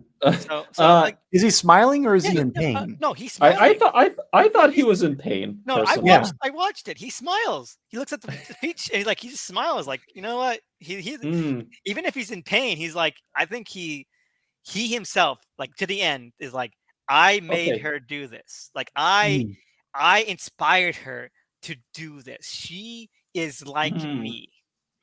And Okay, also, if he is smiling, I would say maybe he actually meant for her to make it epic because this is epic, Yeah, no, right? I definitely think yeah, yeah. I got it out of the way. Like the way Mentis rolls is that he wants everything to be exaggerated. He likes the theatrics. He's a carnival barker. He's a he's Mhm. a showman. He's a ringmaster. You know, so when I think he definitely 100% wanted that to happen. He wanted something cool to happen. You know, Mhm. uh, and I think that whether or not it's torturous more than it is something he gets the light out of. I think he is delighted that she did it, and that he himself probably thinks that what I did to her melded her into being able to do this. Mhm. And also, let's I think taught about her. what happened at Gastown, right? He Yeah. was a terrible leader. He Mhm. promised that he was going to provide for people and he failed, right? Mhm. Technically speaking, in the finale, he is a much better caregiver than he ever was naturally, right? Mhm. So we could also interpret a smile at the end to mean, hey, at least I'm finally doing something that people are getting something out of. Oh, also, like, he misses his daughter, and now he's giving life again, life Yeah, out of something. It's again, I love it. It's life as a substitute for traditional family. Hmm. exactly. Yeah. Anyway, I think that's my favorite thing. The second favorite thing is George Miller again knows when the final title card comes up and it's like beyond vengeance. I'm like, yeah, I think he's aware of how loaded that is. And when I watched in my theater, IMAX, a lot of people laughed at that title card. Um, so Mm. I think he knew how loaded that phrase is. I think he's definitely harkening back to like everyone was like, "Oh man, George Miller is probably super ashamed of Beyond Thunderdome. You're fucking deluding yourselves." I think he gets a kick out of it. I Mm. never made a connection there, but that's interesting. Beyond vengeance. Okay, that's pretty. Okay, He, maybe Direct. that was a Thunderdome reference. I think he knows how loaded that is. I think Mhm. I think he knows how loaded that terminology is. He didn't have to do that. So yeah, 100% in my mind. Mhm. I see that. I think that my favorite part of the whole movie, and it might be a cliche answer, but it's that first chase when the movie finally kicks into high gear and we get that moment with Praetorian Jack behind the big rig and we've got Oh, Mm, um, Furiosa's the stowaway. That is just like visual filmmaking at its very best. You get that shot of the yeah. guy like as he's like surfing the ground and then flying up into the air, and then the camera pans around to see the other guy. Like, mm, yes, technically this is all digitally stitched together. And if you understand filmmaking, you can parse out how these things were accomplished. But again, that doesn't matter because the construction, when it's all put together, creates a sequence that we have never seen before. This is like filmmaking on another plane of existence. mm. Action filmmaking is not made this way. And actually, let's bring it back to what George Miller meant when he like was like, oh, this movie was made real and not like a CGI thing, right? Because I think that what he means by saying something like that, when we see Marvel movies, right, they're all on green screen and they bring in the effects in post, and the actors have no idea or conception of what they're going to look like, right? And with the Yeah, okay, look, I want to push back against that a little bit okay, because it's not all green screen. It's most never of it, like I mean I don't know. I remember them shooting stuff like in the Marvel, like they have a lot of practical sets. They did have a lot of on location shooting, but also that whole thing, even with Fury Road, like you read other people, like I found like, interviews with like one of the uh I don't know, one of the I forget, I think the cinematographer John Seal, I think, and Yep. he mentions, oh yeah, there was a lot of green screen. You know, that whole sequence with them with like the five wives and everything on the rig, and my God, like we had a green screen in the background, and there I- was like a whole thing blowing blowing wind to their faces, and like the whole thing, Mhm. you know, and the hydraulics and whatever. So like as far as I know, yeah, there was a lot of green screen and from what I've gathered, way more on Furiosa as well. You know, Yeah. it's just always like I feel, you know, so I always feel like there's that way in which a lot of the modern blockbusters, they do combine like Mhm. practical filmmaking and green screen filmmaking. It's more so that you know, I think green screen for one reason or another, it just became, it got a bad name. I think It did. maybe, yeah, maybe because of George Lucas, you know, using green screen to the, you know, to the extreme, you know. So You're right. people, yeah, so people now are just like always like, okay, yeah, we want to downplay the amount of the role of the green screen, but I, yeah, you I know, need to there's a lot of clarify. green screen. I Yeah, need to clarify my point because I'll take green screen over the volume though. yeah, true. Technically speaking, you're right. And I just want to clarify because when I was saying the green screen topic in relation to Furiosa and this action sequence, right? I'm using the green screen thing as a jumping off point to talk about consideration, right? Because that's the Yeah. key part that's missing from modern day blockbusters versus a George Miller film, right? Because these Avengers movies, they'll, have Thor on a green screen and then they'll go, okay, well, originally we had this idea that it was going to be taking place on a ship, but now we're going to have it in Paris, right? And they don't really care. Mm, There's no integrity there, right? There's no integrity in the concept of how to piece these movies together. Instead, they just take the pieces they have and then find yeah. ways to stitch them together. So when I'm saying green screen filmmaking versus shooting it the way that George Miller is conceptualizing it, I mean it in the sense that George Miller has already considered these shots. Yes, there is green screen involved, but the green screen thing that we're talking about, the way that it's perceived by the public, the concept of green screen is like, oh, we made a mistake. We got to put somebody up somewhere and then put it somewhere else. And that is largely how it's used. Like that's how reshoots are done, right? So Yeah. I think that George Miller's approach to filmmaking completely eschews that way of movie making, and it's the predominant way of making movies. Right. It's way more economical, way more given way more forethought and a lot less, you know, a lot less, you know, let's shift the setting completely in post. Let's like Mhm. completely change up like where this was taking place or whatever. There's a freedom in it, right? There's a freedom in being able to do whatever you want with the film, even after you've shot the material. But then there is also something lost in the purposeful nature of making a decision and sticking to it, right? And like not going back on it and going, oh, because now this is what's happened with modern movies is they never leave the writing stage right up to release. They're constantly going back and back. We were talking about Madam Web before we started talking. Yeah. About A Fury, perfect movie. a Okay. masterpiece. No problem there, right? But talking to its larger Now problems, that's go a movie that ahead. was meddled, right? That was a movie that was meddled with constantly in post, right? And that's felt Yeah. all over Hollywood these days. I know definitely 100%. And for Furiosa again, it feels like a well-written novel, like an epic novel, like Lord of the Rings or anything. Like people always compare like Fury Road to like Lord of the Rings, just these epic fantasy novels. And yeah, no, I don't think you get that if you're kind of nitpicking here and there and twitching here and there about things. You don't. It's so good. It's so goddamn good.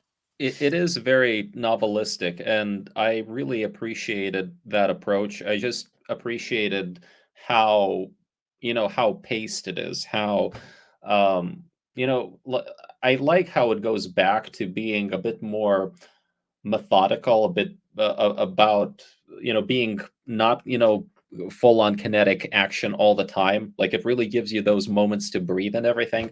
Honestly, I think it's a near perfect movie. Like I have some, like I really feel like something was truly skipped over between chapter 3 and chapter 4. You know, because that point where, you know, Praetorian Jack takes her under his wing, and next thing you know, she's already promoted to the level of Praetorian. And I always Mhm. keep feeling, okay, there is clearly something there that, from what I understand, it wasn't in the script, so it wasn't in the final shooting script. So you can't do a director's Miller can't do like an extended cut that would fill in that gap. But Mhm. I am more than certain that at certain in some earlier drafts or whatever, there was more stuff there between chapter 3 and the beginning of chapter 4. I can see that, but on the other hand, what would we learn that wasn't shown during the Exactly. initial action sequence? Like, and this was brought up in a thread. Someone made a similar point in a thread a couple weeks ago on Twitter, and like you see from that first action scene that they are in sync. You know, they're in sync. Yeah. So like yeah, he says, "I'll teach you the ways of the road war." You know, but like it kind of seems like she really does know all that. Maybe not in the in terms of specifics, you know, but they are like in tune. Like that thing, it's like a dance. You know, they look at each other and they're like, "Do that, do that." They're like they are in motion together. It is a love scene before Yeah. any of the other love scenes. It is like yeah, it's a dance. It's a courtship. I love it. It's amazing. He looks at her like he doesn't care. Like he just passes her stuff. He passes him stuff. It's wonderful.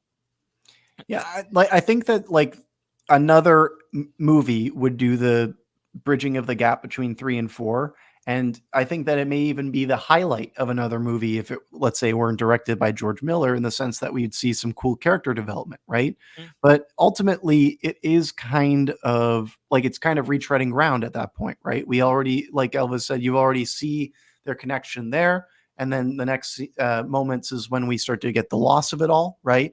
And that's really the only things that matter. So George Miller is kind of like almost challenging how necessary certain beats in proper story structure are, right? Because our brains want that, like we see that all the time. This idea that we need to see them develop further before they get to where they need to be. But I think that George Miller is showing like all you really need is the motivations and their logical conclusions. Yeah, they're Uh, soulmates. So Yeah, you know. no. Look. I totally agree that the relationship with Praetoria and Jack and everything, that's very well developed already all through chapter 3. But here's the thing. So basically, we have to assume that Jack has so much pull at the Citadel, right, that he can convince Immortan Joe that this, beautiful young woman who could very well be one of your wives deserves instead to become a Praetorian and ride the rig with me. I You know mean, what I'm saying? I know exactly I what you're know what saying. you're saying, but Yeah. also like, is that far off? I mean, like Uh, if you see like how respected and that he is as Imperator Furiosa in Fury Road, I think that despite anything else, I think Immortan Joe respects competence. Yeah. Okay, he does. He does. But remember, Immortan Joe, he is obsessed with his property, his Mhm. wives especially. And remember, the whole idea If he was that, like, cared, I think he gave up the ghost like a billion years ago. It's been like what? It's like a 10-year time jump. At that point, he probably already has like Angered and the Doof. I'm sorry, not Doof. The what's her name? I The forget their other names, like, wait, I just remember the actresses more, like Riley Keough and, yeah, right. Mhm. Zoe you Zoe Kravitz know, Kravitz, and all yeah, them. Zoe, Yeah. Zoe Kravitz. Yeah. that No, blonde okay. chick. Okay, but I'm still like, I'm like, I mean, I I don't still I just never got that vibe from Morton Joe, honestly. But I, but that was supposed to be at one point part of that backstory. The It idea was. was that yeah, he kind of gave up on her being a breeder potentially because she yeah, was barren or something. Like that's in the earlier materials. That was yeah. supposedly in the outline for Furiosa when it was called the Praetorian. I think it's mentioned also in like the comic. I think it might be mentioned there a little bit, but the comics kind of suck. Really? Yeah, I've heard that the comics aren't that great. They're Oh. fine for like tie-in for like movie tie-in comics, but like that's what they are. They feel Mhm. like movie tie-in comics more than like, oh, you're looking at Oh. different like a chapter of the Mad Max, like they're fine for movie tie comics, but like I can see. That's why I'm glad that Furiosa was in film. Like Mhm. like, and when you hear like the original, like this, they mentioned this on like the Mr. Sunday Movies podcast. So I'm stealing it from them with this information. Right. Where like the original plan was like you have Fury Road, and then you had like the Wasteland as a video game, and then you had like Uh, you had like I know you're gonna say, but just stow it for a second. And then you had Furiosa as like an anime series, miniseries, right? Um, and I'm glad that that didn't happen, because Furiosa, I think it's just so much better as a film. Like I don't know, like I feel like Miller behind the camera is so unique and so like in his own element that like watching that in a different medium just would not hit the same. Mhm.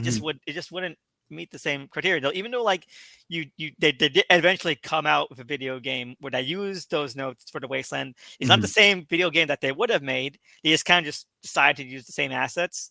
I Um, actually want to talk about the video game because I beat the video game uh, leading up to Furiosa. Have you guys played it? no. No? I haven't, but I've seen some playthroughs, and I know that it does contain at least some interesting plot points Yep. that were kind of sort of based on what was at one point or another, the backstory for Max. It's not even that. It's Furiosa. You can go to Dementus's grave in that game. Yeah, no, because like yeah, Fury. Yeah, I know, and I think like so. From what I understand, in that version of the history, Scrotus is the one who killed Dementus, or at least that's what Mhm. history believes. Yep.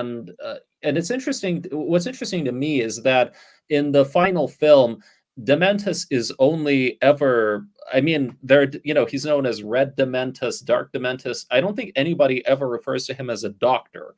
Whereas in the Yeah. game, he is specifically Dr. Dementus, and Mhm. Dr. D is also, I think, the name of one of Miller's production companies or some studio or whatever. Mhm. So I was always curious, well, whatever happened to the doctor part of Dementus? And, like, where did that go? I like that idea, and honestly, it would probably add another layer to George Miller's own backstory, right? That he would want to call the villain of one of his movies a doctor, right? Mhm. And Yeah. I want to go back to something that you had said before about this, inconsistency of, would a Morton Joe accept Furiosa into the ranks as like a war boy leader, essentially, right? I think that like this kind of sounds like a cop out, right? But we've talked about this being like a fable, right? Or a myth, right? And a lot of myths and fables involve glossing over details, right? Hell's Mm. of Poppins bringing up the 40-day war, right? That's exactly what happens with the 40-day war. I'm sure the Wasteland movie Oh, is going to have I like an so hour, wanted to see that. I so right? wanted to see I did more of the not. 40-day war. Mhm. I'm like glad, like thank God, like let's just move ahead. Elvis is like, wrap it up. I want to go to bed.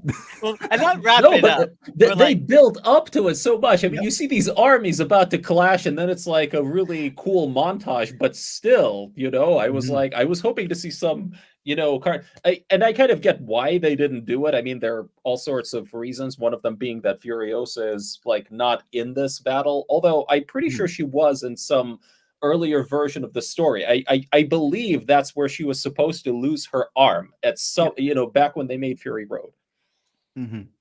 I think that the 40-day war just makes sense to visualize. And again, I hate this answer because it is kind of a cop out. Like it kind of reminds me of like the montages from Lord of the Rings, you know, oh, like the opening of 100%, Fellowship of the Ring, right? a hundred percent. And like I really want to see the 40-day war though. Like I feel like that like there are inside of me there are two wolves, right? And I get George Miller's goals, but I would really like to see it. And I think that he probably made this movie under the impression that like Wasteland was a done deal. Now it's looking less likely, right? And I really hope that he does get that made in some mode or fashion at least, because that would be really cool to see. Yeah, I feel like it's like such an easy gimme for Max to be involved in that, and for him to like meet Scrotus through that. I mean, that's kind of like the bare bones of what the finished game ended up being like, and that. So I know I would like to see it too, but I just want to see it as a film. I don't want to see it as a video game or a cartoon or anything like that, movie or nothing. So to I would rather not get it than get it at something else other than a film. So I want to just comment on that. From everything that I have gathered, Miller's conception for what Mad Max Wasteland is, it's been kind of really evolving over the ages. So yes, it was supposed to be the base, a video game at one point. At another point, it was supposed to be a movie. It's like they wrote a novella or a novel of it. I'm not sure which. I think it's a novella. Then that novella became a script. So it's kind of like it keeps sort of changing formats. There is, in fact, based on some other stuff that I found, the possibility that they might do it as a TV series if that's the way that it's greenlit. It could still become a film. Not maybe less of a chance because of Furiosa not having great box office, but um I'm sorry. but I'm like sorry, Miller. You have to go to Hell's Pops and throat. Sorry, he's locked in. Okay, Yeah. he can waste his time after he finishes. Mhm. He's gonna man, be like James Cameron, only making Mad Max movies until he's like 140. I hope he does, honestly. To answer also the question, though, I don't believe Scrotus in any incarnation of the story died in the 40-day war. I think in the game, the story is that Scrotus killed Dementus in the 40-day war, and then it's like he dies at the end. Like Max kills him at the end. So that's Yeah. possibly one way the Wasteland story could go. Now, in the Furiosa film, of course, Scrotus is alive at the end of it, and then it's like we don't know what his fate is. So maybe it's supposed to be resolved in the Wasteland in some form. I mentioned this to you before, like the other day on Twitter. But in the comics, it's revealed that the little girl that keeps haunting Max's, waking nightmares in Fury Road is Scrotus's daughter, bastard daughter. So like, it's such a gimme, I think. I want to touch on the Wasteland as a television series thing because that makes a lot of sense to me, right? Because who made this movie? It's Warner Brothers, right? Warner Brothers has been doing this strategy with a lot of their properties recently where they're turning their major franchises into simultaneous shows that will premiere on HBO Max. I'm referring specifically to Dune. There's going to be a whole Dune television series coming out soon, right? So my guess is they probably made Furiosa, and WB in the backs of their minds were like, if Furiosa does money, then we can make Wasteland, and that will be a television show that will be like Mad Max, the television show. Like they love Fury Road, there'll be a Fury Road every episode. But because Furiosa didn't make any money, that idea is probably going out the window now. I don't know, just a theory, I'd be willing to wait another like 7 or 8 years if he's still alive. Oh, he's gonna live forever. So Hell's Poppin', Hopefully. we're not saying that Scrotus is alive in Fury Road. We're saying that he probably dies in Wasteland, which would be a secondary prequel leading up to Fury Road, which is always sort of the plan. Like, what's Max doing? What's Max doing? Because he's in the area. He's in the area, so he would have known. So what's going on there? And why are they chasing him? Why was he? Was there a bounty? Did he kill Scrotus, and that's why they're chasing him to collect a bounty of some kind? Entirely possible, Yeah. But like I will ask though. So from what I understand, those two comic issues, they were supposedly based on the Wasteland novella, at least in part. So in a way, it's kind of already been adapted into comic book form. But like, but other than the fact that the girl is Scrotus's daughter, is there anything else about him there, like his status? No, it feels really distinct. Like it feels like so separated. Other than that, like they mention him, but it's really just about like Max rebuilding his car. Okay. It's like, again, they're not that good. They're not that interesting. Yeah, like I've heard people secondhand say that it's not really additive, right? Like it's no Southland Tales comics. It's not going to like. It feels like just your generic tie-in comic, like the kind of tie-in comics you get for like Subway or some shit. I think I'll still read them. Yeah, I think I'm really interested now. Like they're not god awful, but they're not interesting. All right. Anyway, Furiosa, what else is there to talk about? the only shot in the movie that took me out, if we're talking bad CGI, right? Oh. There is one shot where Dementis is driving the big rig, and I like it's such an uncanny image that I can't stop thinking about it. Where it like the front windshield looks like a television screen, and like the way that he looks so flat, but he's shot in a deep environment, but like it's so juxtaposed, right? Like there's something really unreal about it, and it keeps on going longer and longer. I don't know. It's just a very bizarre shot, and I just wanted to bring it up because I haven't stopped thinking about it. No, 100%. Uh, I haven't I'm not I'm wondering if maybe I don't know. I remember like all of the shots of him in the rig were pretty like I think it was mostly like Yeah, was it like the one where with his face just, yeah. It's when he's like driving directly into the barricade to get out, right? And Oh, he's mm, constantly going back I and don't forth. know. I mean, at that point, we had seen like the entire. Again, at that point, we had seen the intro, which I already mentioned. My mind is vividly like this is just so weird. We had seen the first war rig fight, which is all over the place. Again, it's stylized. I had fun with it. It's really well choreographed. All of that. So I don't know. I guess I can see what you're talking about, but also I don't really. It doesn't phase me at all. I just like Hemsworth's expression. I had fun with it. It I doesn't. should say, like, I love cheese, Mhm. right? I love camp, right? And when that happened, I was kind of laughing, you know? But, you know, to me, that's enjoyment. To me, I was still liking the movie, right? So when I bring this up about, you know, the only time the CGI took it out for me, I'm just saying that as like a passing thought, right? Yeah. I don't think that it detracts from the film itself because I still understand what it's trying to do and it still looks good enough, right? Mhm. As I'm watching it, I'm like, oh, this is like the one time I can see what these people are talking about. But even then, it's like I'm still having fun with it. You know what I mean? Mhm. I Yeah, no. I I just, since we're getting back briefly to CGI, I just think it's kind of ironic how in a movie where there are probably thousands of, I mean, I don't know how many VFX shots it has, but I know it has like thousands of VFX elements. Like based on everything I've read, this was definitely a way more, digital movie. Like Miller embraced like Yeah. the power of digital to really like sculpt his frames as much as he wanted to, as freely as he wanted to, and it just surprises me how often, it's like in a movie where there might be thousands of completely imperceptible digital elements, people will pick out, some stuff and say, "Oh, that's like bad CGI," and that means the Mhm. movie is like not good, or like the CGI as a whole is bad.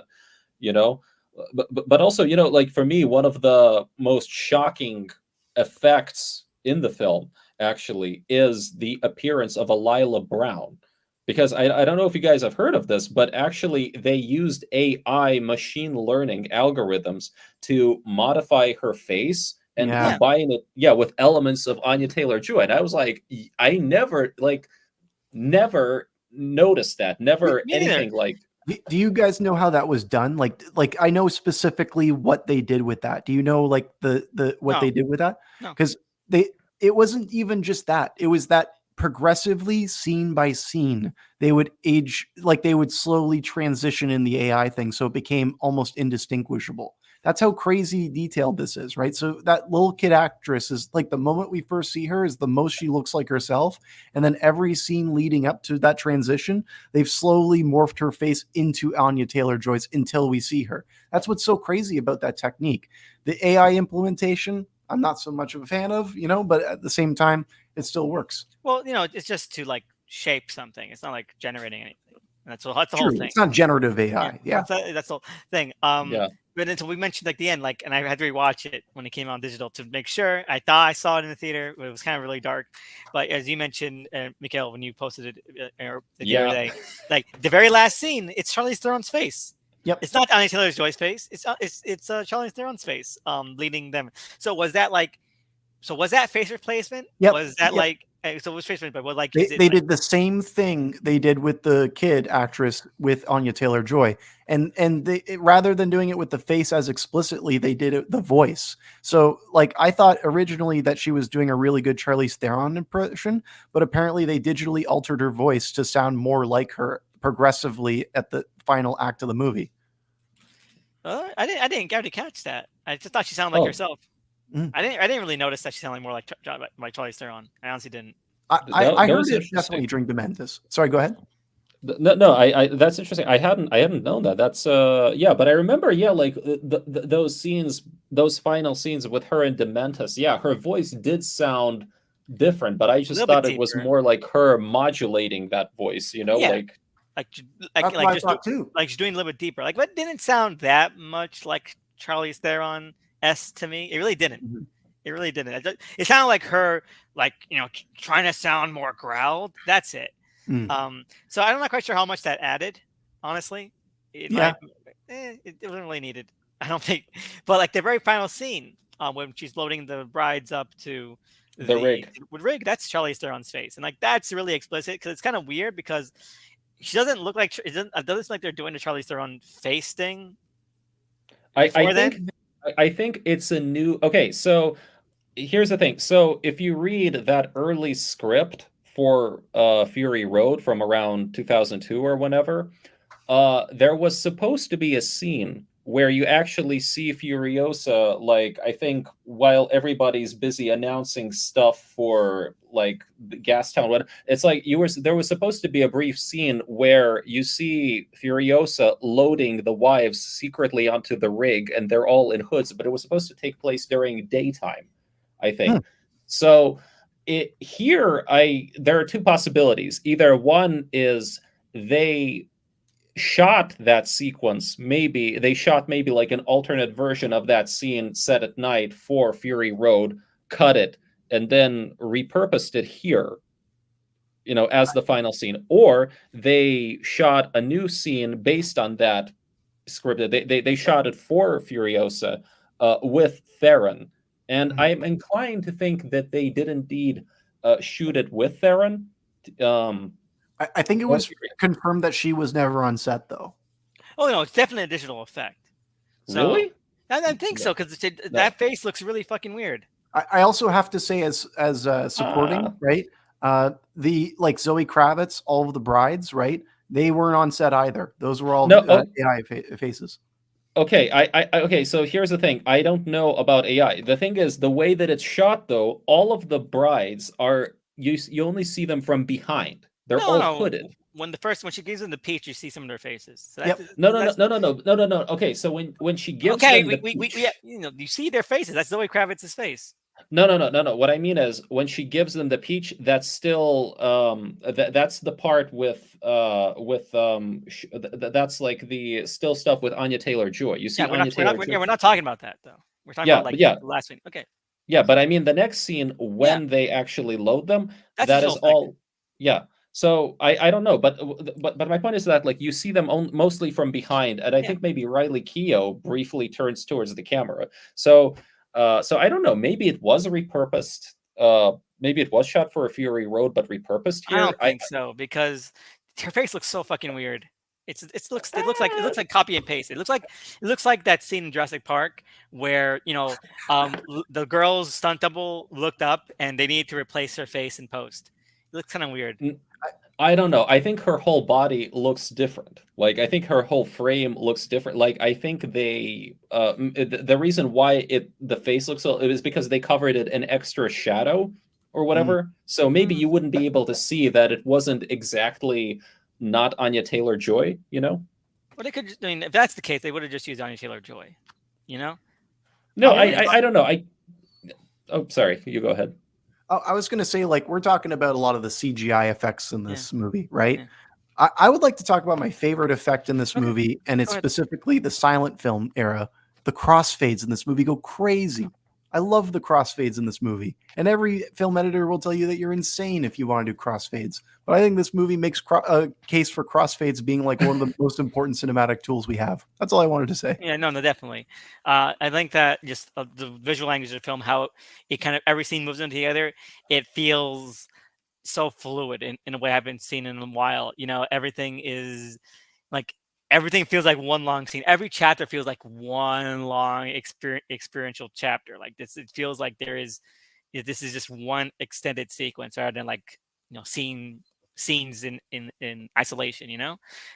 So I think the crossfades definitely help with that. It feels like you're just watching just from start to finish, just its own contained little vignette. Yeah. Anyway, anything else? Because I love the film, but I think we've covered most of the gamut of it. Yeah, we've been Unless you Yeah. want going to go for a into long minutia. time. Yeah, Uh, just want to get I into think some minutia. we got to talk about the merchandising that Hello Poppin brought up. Yeah. I think that when it comes to that, like Mad Max as a brand is like if it were to become like the action figure plushy kind of thing that other action series become, it would kind of take away from it, right? We were talking before about like Beyond Thunderdome being a ploy for like Reagan era success, kind of Mm. kidifying the franchise, right? I think that honestly may have been a mistake if it was sought through, right? Like Beyond the Thunderdome works so well as it is because that's all that it is, right? If Mad Max went down that road and became like a child-friendly franchise, right? Would we be here talking about Furiosa? We'd probably be talking about, a Ninja Turtles-esque Mad Max revival, right? Yeah. And No, go ahead. that's it, pretty No, much. no, No, I totally agree because I feel like in terms of merchandising, the films are the merchandise. You buy the Yeah. films. Like it's like the Dave Lynch thing. Like the film is the talking. Why would I don't know how like buying a Mad Max action figure or plush doll or anything like that would service me enjoying and being a fan of the films. And I like that kind of stuff. Like I have an Evil Dead one Ash action picture, and I love having that because I love the film. I love this little plastic totem of it. But Mhm. again, I don't need it. The film is I have the film. The film is it. You know. I think if there were merchandise, if there were toys and toy sales, I think that would negatively impact the making of the movies themselves. Because, once you start worrying about toy sales and you have to coordinate with like the merchandising department and all of that stuff, it sort of Mhm. comes back around and it's like, okay, can we make it PG-13 so, people will actually buy the toys or something, you know? So I'm glad there are no toys based on the franchise. Yeah, it would have become like a Batman and Robin, or even Return of the Jedi situation, right? Where In you'd that have to, case, then why are there no Lost Boys toys? Give me them. let's get on it. Come Yeah. on. Rights issues? I don't know. Anyway, he says it does the does come fish as well. Yeah, I think we covered that.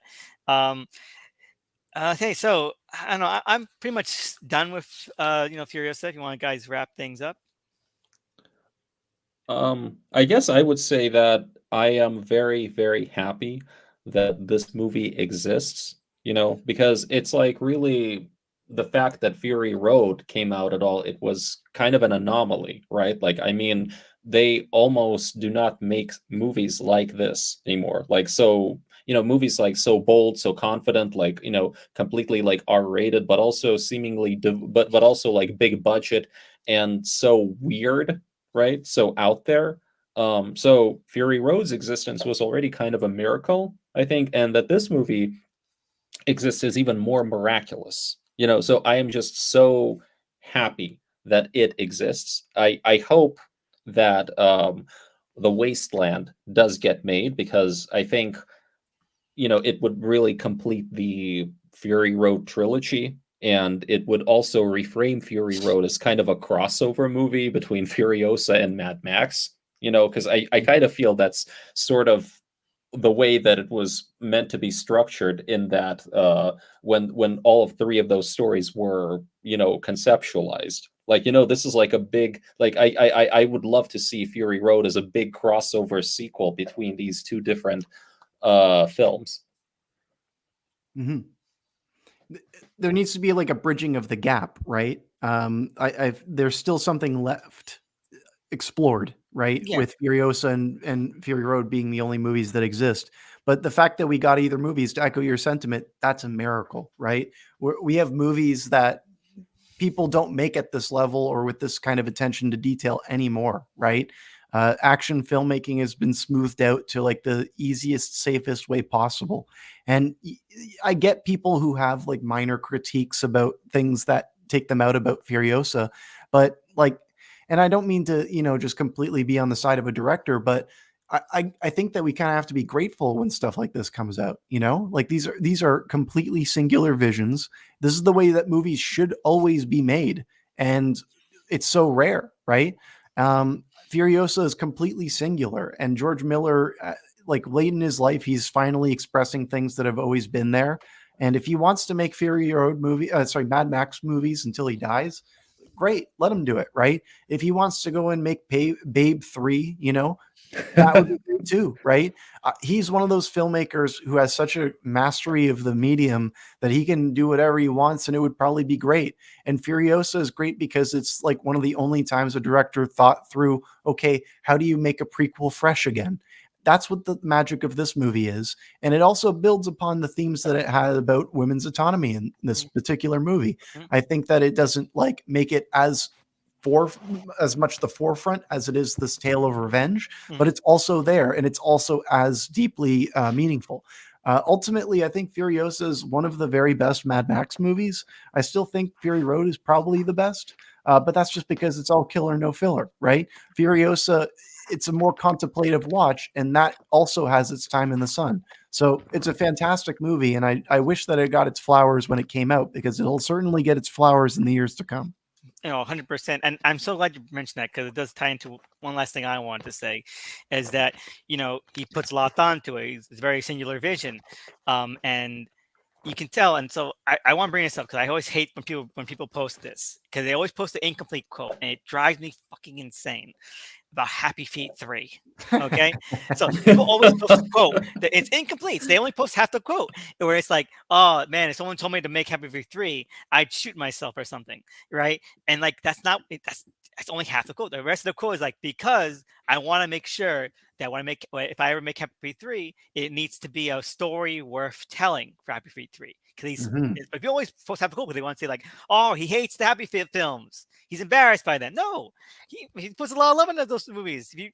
If you took Babe seriously, then why are you doubting that he takes Happy Feet seriously? It's insane. People for some reason want him to hate some of his films, and I don't know why you would want any of that to be true. But and so that sort of idea, like, he wants these stories to be ones worth telling. He wants them to be ones that he's proud of telling.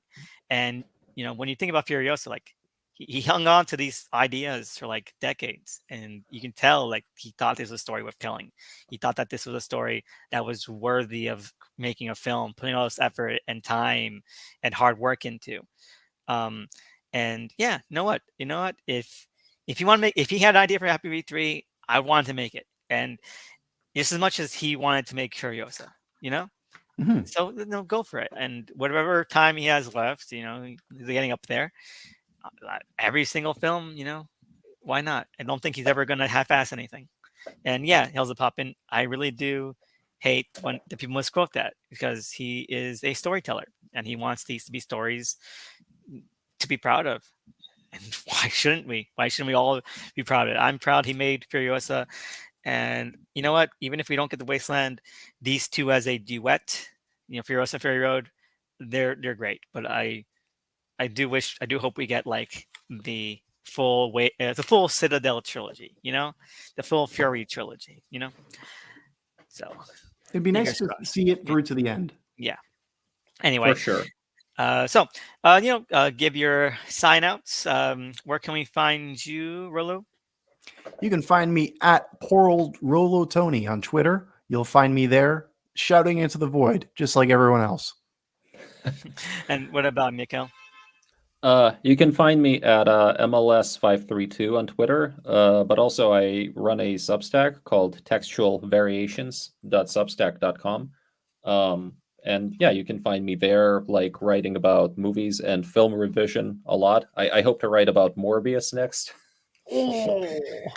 So Mikhail, I know we missed Madam Web, but when Venom 3 comes out, we gotta catch up with Madam Web. I know I did Madam Web without you. Did I do it without you? Yeah, I think so. Yeah, I remember because I wasn't able to see it. Yes, by that point.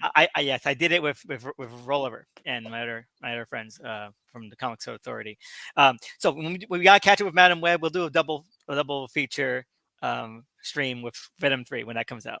All right. We got to complete the web. Yeah, we got it. I Yeah. love that. Yeah, for sure. Yeah. Anyway, yeah, you. So yeah, and you find me on Twitter at THE_SNICKMAN, the Snickman, and yeah, I'm planning to get some more things out, especially with these two fine intellectuals. And thank you so much for listening. Have a great weekend. Okay, see you again next time. And watch Bye-bye. Horizon. Watch Horizon. I will, for sure. All right, see ya. Bye bye. Yeah, bye.